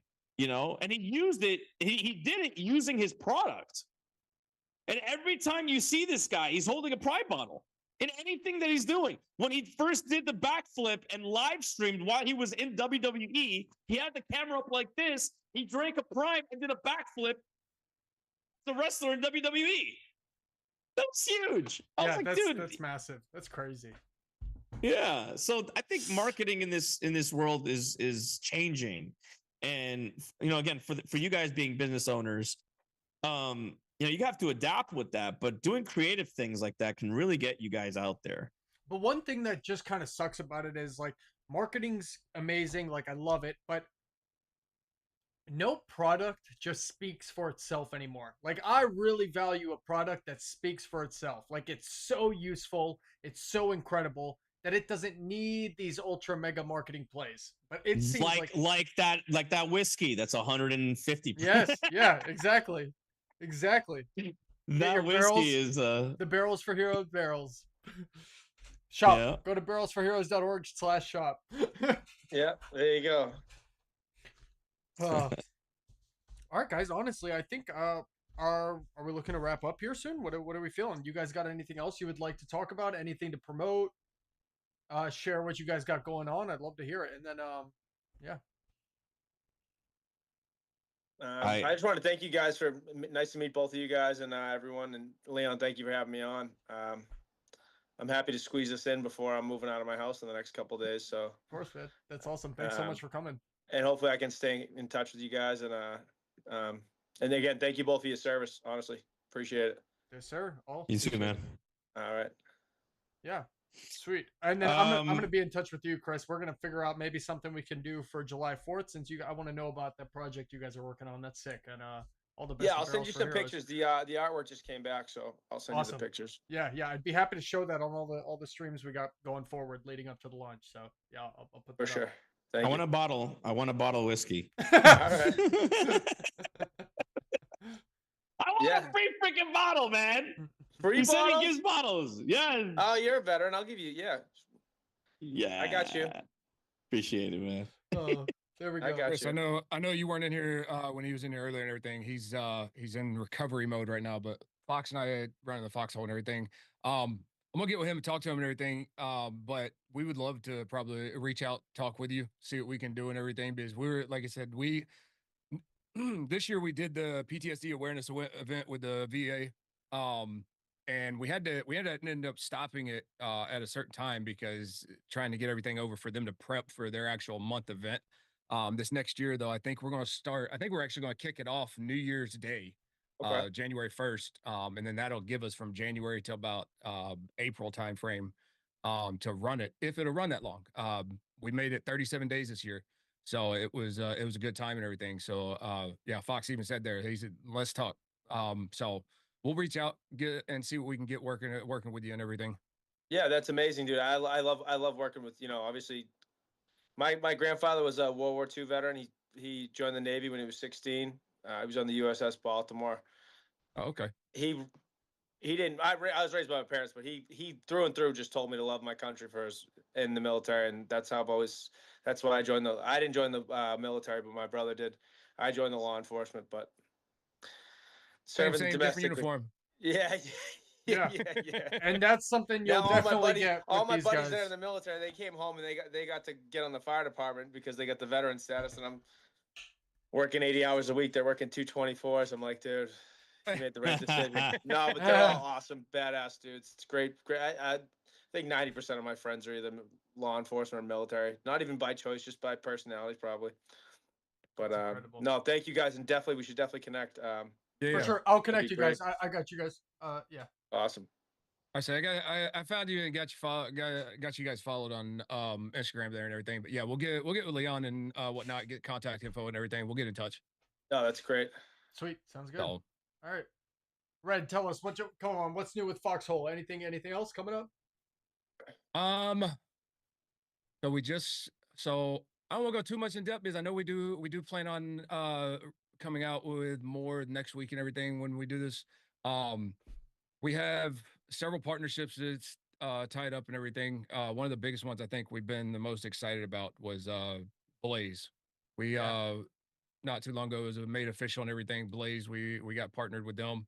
I know there's been some controversy around that, but coming from someone that was a crypto dummy between Rumble and Blaze, both they have both platforms have opened my eyes at how ease, like y'all were talking about ease with it and everything.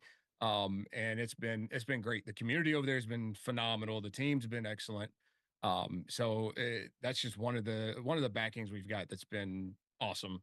So we've got a lot more in the works though. We've got talks going on left and right, entities wanting to work with us and we're like I said, our biggest focus this year was the PTSD awareness event, but we're looking at moving forward and doing more events, whether it's military based, veteran based or not or anything. Like I said, that is our main core background, but that's not what we're all about when it comes down to it. So we'll see what it holds and everything. Awesome. Sweet. Love to hear it, bro. You guys are killing it. Can't wait to see how that keeps coming. And we're definitely going to be working together a lot. So I'm excited for that. Still need to get a couple of golf games into at some point. Dude, we have to. Wait, are you both down here now? Yeah, you guys know we found out we live in the same, or we're gonna be living in the same exact city, like literally a couple minutes apart. Me and you were already in the same city. Oh, you and I are already here. Oh, okay, yeah. Oh, Fox will be Fox and Pixie will be down here this next year, probably around this time frame and everything.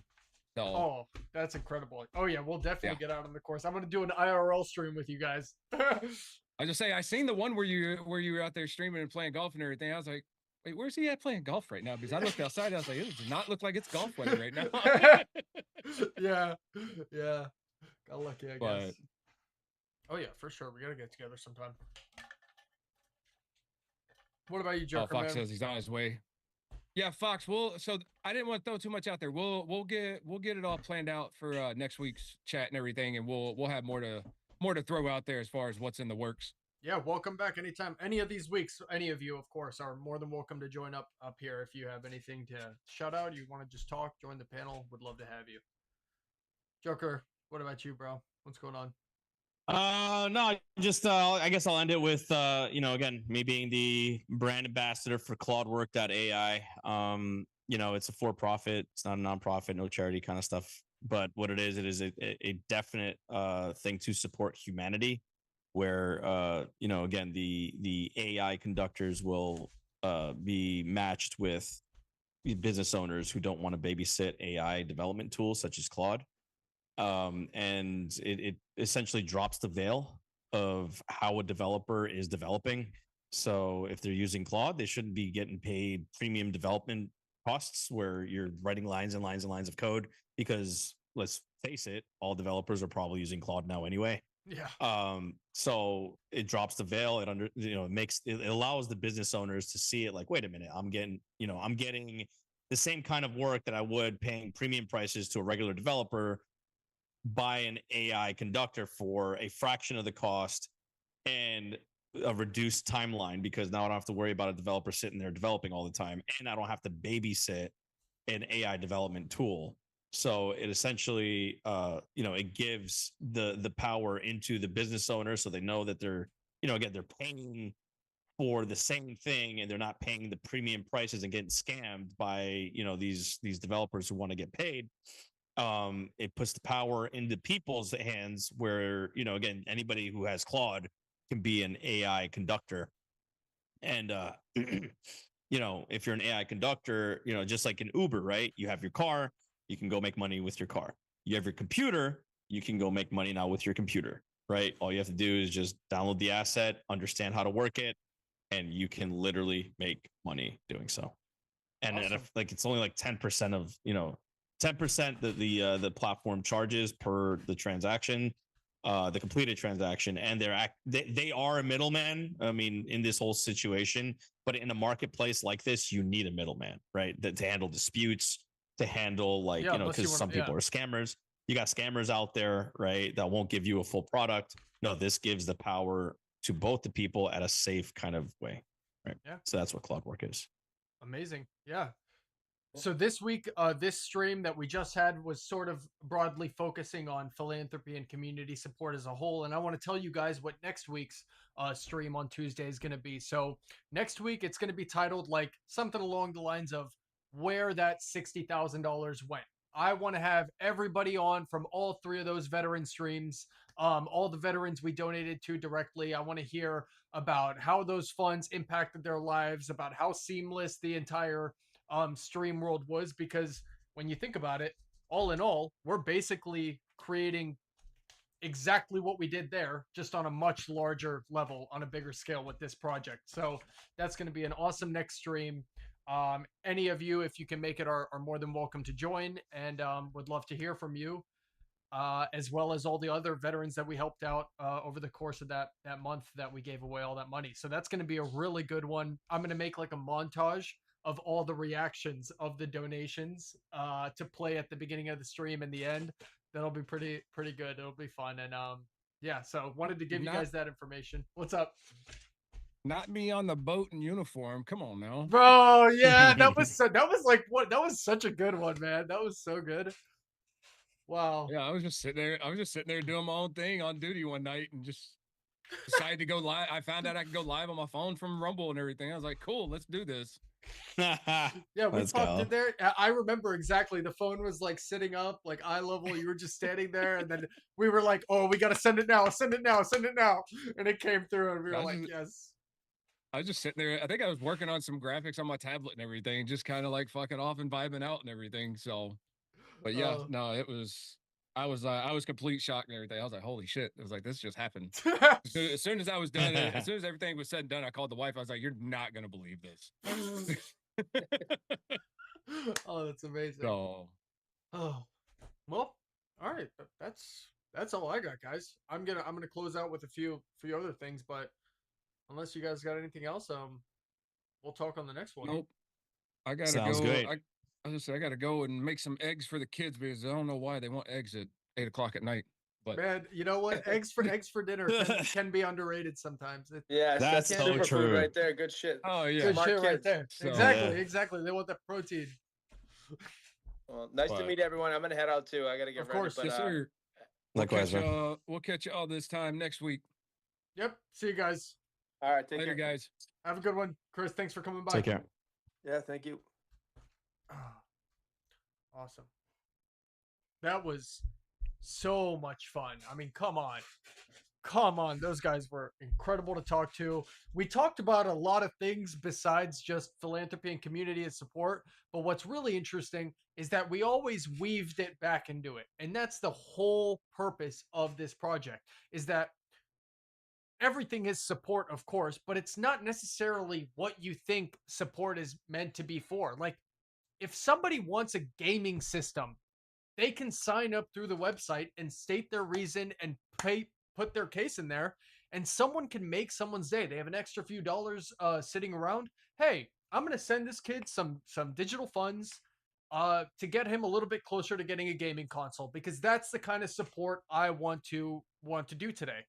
So when you think of support, don't just think about donating to hospitals, donating to first responders. Those are unbelievably important, of course, and that's like the backbone of our project. But widen the scope and think a bit beyond that, because support can happen on so many levels, and it's not just so black and white. It's not. It's a really wide range. This framework is designed for anybody for any reason to be able to come and either contribute to the development and support of others, or be on the receiving end of that. And we hope to build out a really a big sprawling network around this idea of communication and group support to push the country forward as a whole. Once again, we're not making any money off these transactions, off these incoming contributions or outgoing uh, funds. Nothing. We're building the framework. We're trying to give this framework and publicize it so we can run the transparency leg of it via the live streams. We want to build all the transparency dashboard on the website, so you can always know the state of any funds in any given moment. And it's just really important for us to develop this framework because community support is absolutely necessary to continue the progress of the nation. It has been such a key element up until now. You look back in the 70s, 80s, 90s, think about libraries, think about neighbors' homes, think about public schools, think about food, like cafeteria, like so much relied on support. And it still does. And one of the big reasons it feels like everything's getting worse all the time is because there is a clear lack of support and a maximum overdrive level of hyper individualism. That's true. That's true. And we all experience that in one way or another. I'm trying to do my part by create this fair framework and take active part in it, keep up with the live streams, keep up with the incredible give back streams, keep up with supporting others, keep up with putting smiles on people's faces, because that is what I want to do with this project. And with that being said, I'd like to read you guys a few key points. Not read, like I just want to talk about a few key points of this project that we will dive into and explore so much more in the coming weeks as we get closer to launch, all the way up until, of course, the launch itself. But the first point, like let's call them highlights, is that with this project, we're restoring the original spirit of community support. It's built around the ideas that communities originally strengthen people by helping one another directly. No middlemen, no garbage, okay? The project brings that civic spirit right back into the modern era using digital tools, like live streaming and the digital currency technology, and most of all, public visibility to make it happen. I've already spoke about the next point so much today, the next 250 years. Fantastic. We're celebrating the first 250-year anniversary of the United States of America. But guess what? We have to make it another 250 years. So we're celebrating the 250 years, but we're combining the strengths and the values of the past, combining it with the opportunity and technology of the present and future to do our best to make it there as a collective unit, not just as one. All right. I spoke about this next one in depth as well already. This is not, don't call them donations. You're not going to get sued, but this is support, not donations. Donations you can make and forget about. You can just throw money at the wall and forget about it. Support, just as the picture shows on screen right now, you can give, you can witness, you can follow, and you can build with that support. Support inherently has some intent behind it. A donation, not necessarily. There is nothing wrong with donating. There is nothing wrong with that word in itself. That's just not what we're designing USA250 DIN for. It's as simple as that. Number 4, I just went over this. This is open participation for everyone. Anybody can contribute, anybody can sign up to receive. There's running logs on the websites. There's 3 distinct wallets on the transparency dashboard: the treasury wallet, the distribution wallet, and the vault wallet. The treasury wallet is where all contributions come in. The distribution wallet is where all funds go out to recipients. And then the vault wallet is any sort of funds that are locked or held for whatever reason. Like, I want to give this to someone on 2028, July 4th. Goes in the vault wallet until it goes into distribution, and then it's distributed. A hyper simple 3 wallet system, ultra trackable, ultra transparent, ultra clear, auditable. Everything is right in front of you. There is no taking my word for it, because it's all quantifiably scannable, checkable, auditable, and confirmable. That's it. First of all, we are starting with those who serve. So on July 4th, and the first like set or wave of these give back streams are focusing on those who serve the public: teachers, educators, police. I'm missing a few, but just think about, on that broad spectrum, those individuals.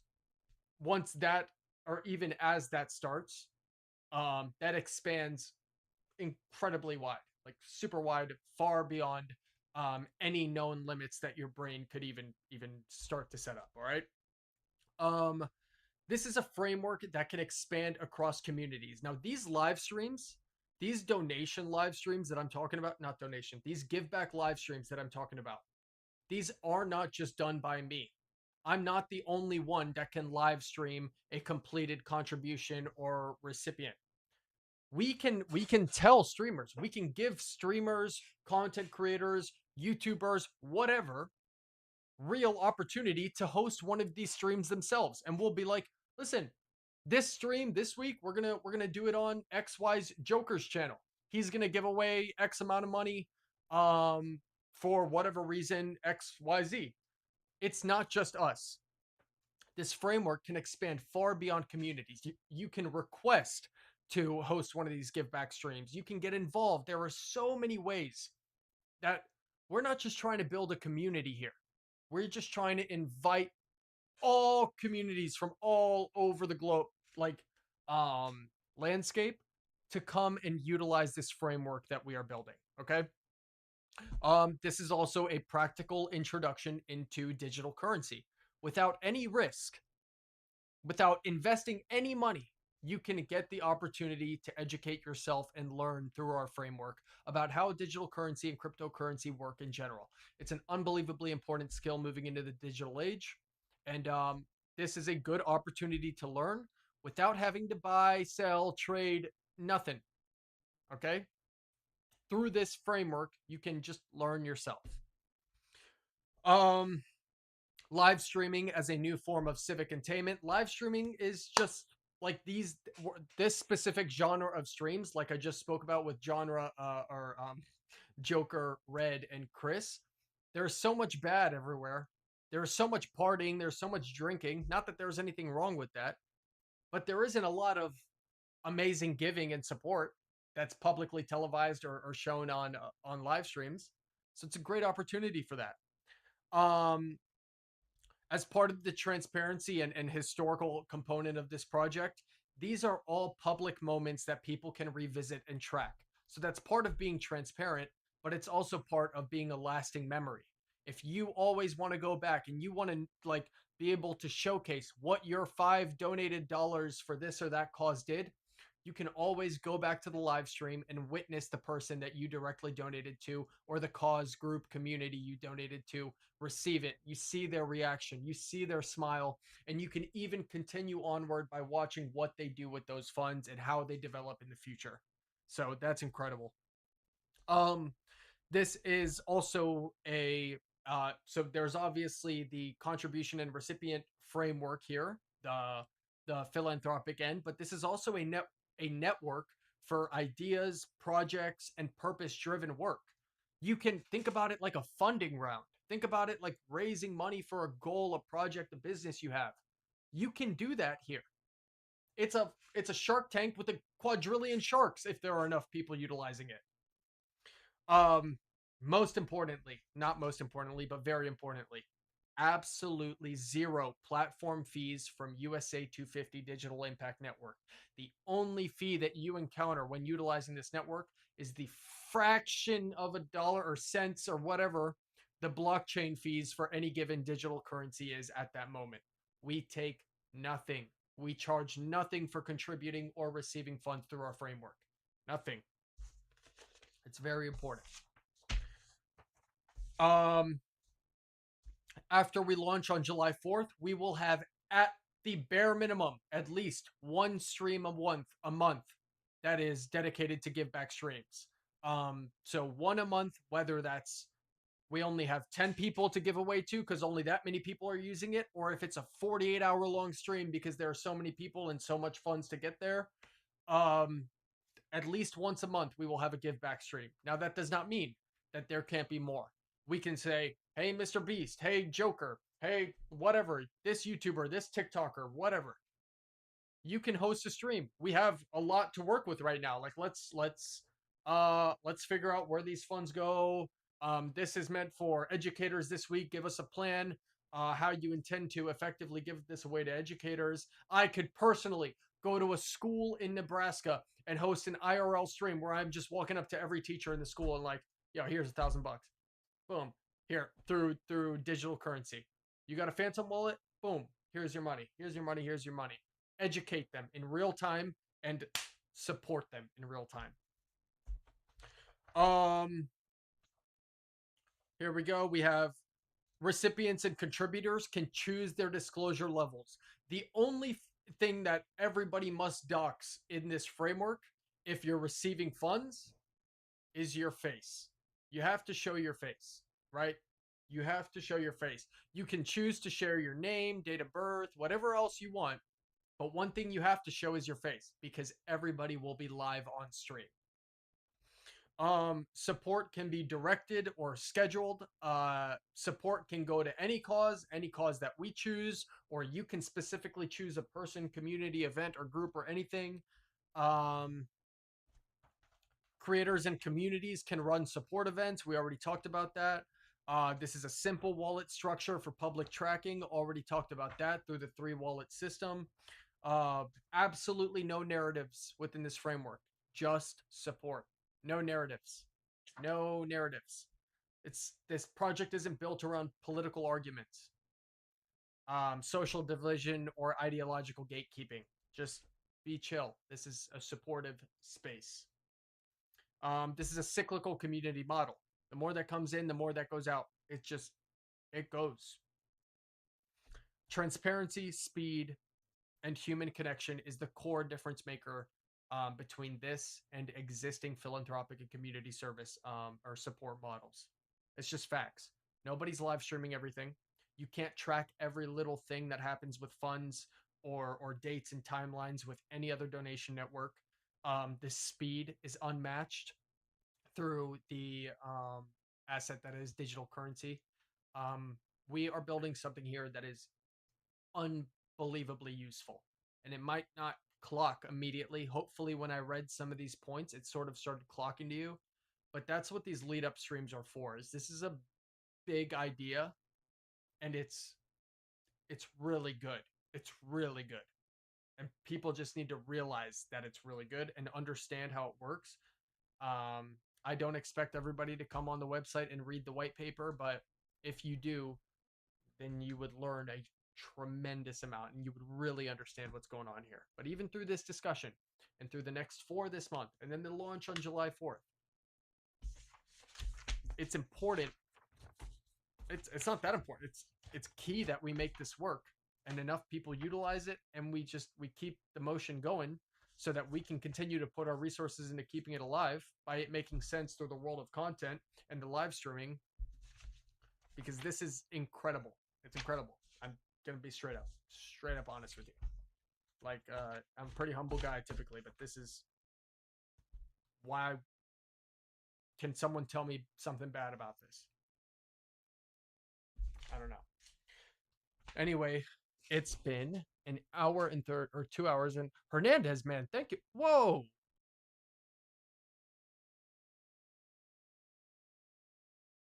Bro, Hernandez. Whoa, man.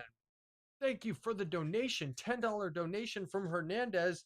Hernandez, I can't wait to have you on the next stream if you're open to it, or the next 3, however many we do. Well, we know we're going to do 4 more. But Hernandez, thank you so much for the donation. $10. That's incredible, bro. That is so nice. Thank you so much for that. That is super hot fire. Wow, that's awesome, bro. Thank you so much. I'm texting you in the next couple days. I got a lot of work to do, catch up after this first stream here, but you're absolutely invited to the next stream. You're my boy. You're always so supportive in the streams. You're a legend. Thanks, man. Incredible for the donation. Thank you so much. That's just so nice. And I am so appreciative. And otherwise, let me tell you guys, this stream went better than I expected, to be honest. I knew this was, I had to, there was a lot of difficulties. I was trying to get more people on the stream. Unfortunately, some last second issues and some difficulties came up for some potential participants. But all in all, even though we only had 3-4 people total outside me, I think it was an incredibly interesting conversation. I think we didn't have to worry about people speaking over one another. Honestly, I love a smaller group talking. We really were able to open up some good ideas. I was really able to weave this project into just about every single topic we talked about, which was pretty freaking cool. And yeah, that's that. I think it was an incredibly successful first stream. Let me know what you guys think about this setup here. I made this stream setup today, and honestly, I'm not like a technologically gifted individual, and I'm pretty proud of this, like low key. I know the borders are a little bit uneven if you really look closely, but I like the background. I like what we got going on here.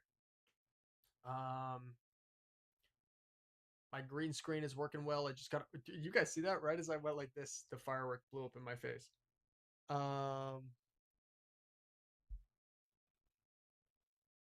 Yeah, my green screen's up and running behind me. It looks pretty fire. It's like huge. Here, wait, let me see if I can. It's like, it goes all the way here. Like, it goes far.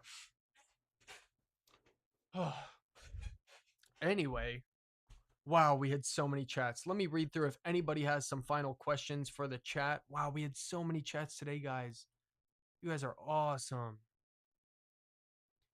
We had Leslie, thank you so much. Aniko, you are amazing. Lady Aniko, Joker, thank you so much for coming on the stream. Let me give some shout outs. Grunts, howdy, bro. You are amazing, man. Thank you for the support. Black Fox, you are a legend. Thanks for coming into the stream and supporting in the chat below. Enemy of Death 2012 with the American flag emojis. Absolutely baller. That's what it's all about. Thank you so much for stopping by. Leslie again, Grunts again, Lydia Nico. Oh, Cat Tardy, Fox. That's awesome. Awesome. Vet TV, thank you so much, brother. Popping up with the American flags in the yo. Vet TV, we got Cat, we got Black Fox, we got Vet, we got Joker, Rayho, third gender, trans woman, civil rights, need GLBT non-feminist. Okay. Interesting. Grunts 11B, Vet TV, what is third gender? Interesting.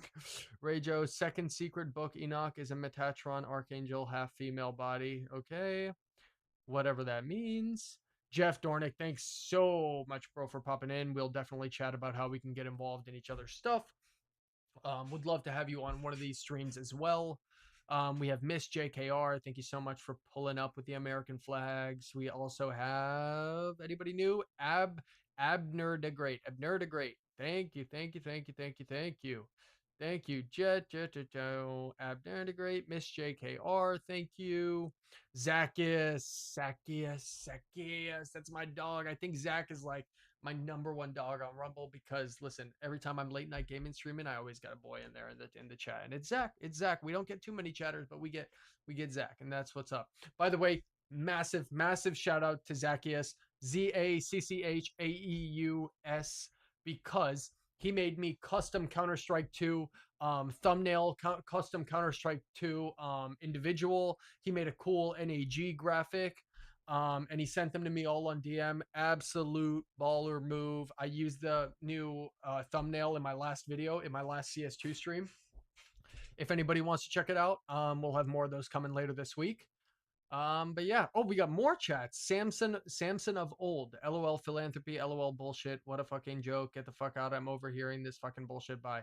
All right, that's interesting. Yo, people are so like mentally like broken. Like it's hilarious. Hilarious. They're so weird. Philanthropy. Oh, oh my god, that's actually funny. Okay. Canadian Nick, Zacchaeus, hey, it's my fave puff. Brothers K, what the fuck does this have to do with veterans or PTSD? Okay, hello Nick, hey Redman, hey. Oh, 60 amazing work. Grunts, Redman, man, thank you for coming on the stream, bro. I'm back when I was being transformed, come a long way. Canadian Nick, Hernandez, of course, Hernandez, you legend. Thanks, brother. And we are nearing towards the end, but we still got more streams popping up. Oh, wow. All right, let's see what we got here. Zach, my dog. All right, but unfortunatado, I do gotta go and end this stream because listen, your boy has been working tirelessly for a while now on this stream for the past couple days, and I'm glad it went excellently. Now, the rest of them are going to be only better from here, and this one was a really good benchmark. I'm really proud of this stream, to be honest. I thought it was a great conversation. Thank you all so much for the chats. Thank you, Hernandez, for the dono. Everybody, I hope you have a fantastic... Oh, you already know what we got to do. We got to raid. We got to raid. We got to raid. You know we're giving back to the community. You know we're giving back to the community. Let's raid. Let's raid. Let's raid. Oh, I'm so happy. We're about to do a big raid for someone. We are about to do a big raid for someone. Okay. Oh, nope. I need to go on my feed. Yeah, but you guys made tonight really cool, to be honest. Asmon Gold has 25.1K. Oh, wait, no, he has 1K live viewers. Wow. He's eating the viral. Oh no, that's so funny. Oh, oh man. Guys, Hernandez is live. Are you kidding me? The Englishman. Where is he? You'll need to be a little more specific than that. Oh, guys, Hernandez is live. Where is he? Copy. Look around. We gotta hit our boy. You have no power here. That man murdered 3 of our agents in cold blood. Everybody, have a fantastic evening. Thank you so much for joining me tonight. A lot more to come. Every single Tuesday at 6 p.m. Eastern, we have a new stream. July 4th is the official launch of USA250 DNI. Keep an eye out on the X page, the TikTok, the Instagram for Net Access Group. Obviously, the clips from all these streams will be going there, and a lot more shit about the project coming soon. Thank you so much. Have a good one, everybody. Now we're going to raid Hernandez. Okay. Like it.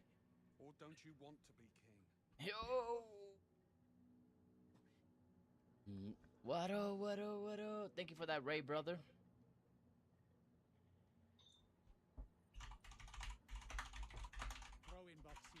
Bro, you're snitcher guy, bro. You're snitchy, bro. It's all about money. Come on, let's do it. Thank you, brother. I appreciate you, bro. Thank you for doing that, brother. I hope you guys had a great stream, and I enjoy it. I actually enjoy it, you know. I was like jumping in, you know, between my stream and you guys stream, and I like it. I like it. I like what you guys doing for veterans and for soldiers. I love that, man. Honestly, I can testify about that. You know, you guys blessed me with like $1,000 on my birthday, and I was not expecting something like that ever in my fucking you know, career as a streamer. So yeah, nice. On the next one, okay, hit me up, bro. Hit me up. Hey, by the way, I don't think you are on my Discord, But here it is. I'm pretty sure you got Discord.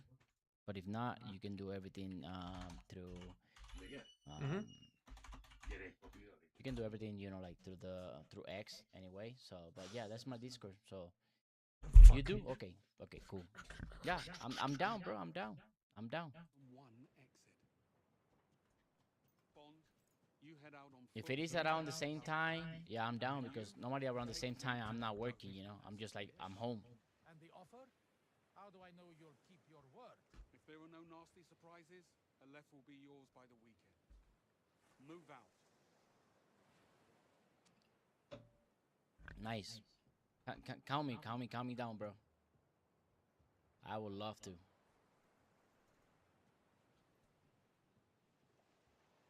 Get moving. Get moving where, bro? Go on foot. On foot what? Doesn't slip away. Okay, I guess it's maybe through here. Yeah, knew it. I'm here. Talk to me. Where are we? Ali gave us 009's location. Headed there on foot through. Looks like a makeshift port. Everybody that came with that amazing raid, welcome to a live stream of Fernandez 2787. I am a U.S. Army active duty soldier, still I'll update 11 years in. Good luck. I got 9 years more. I'm planning to do 20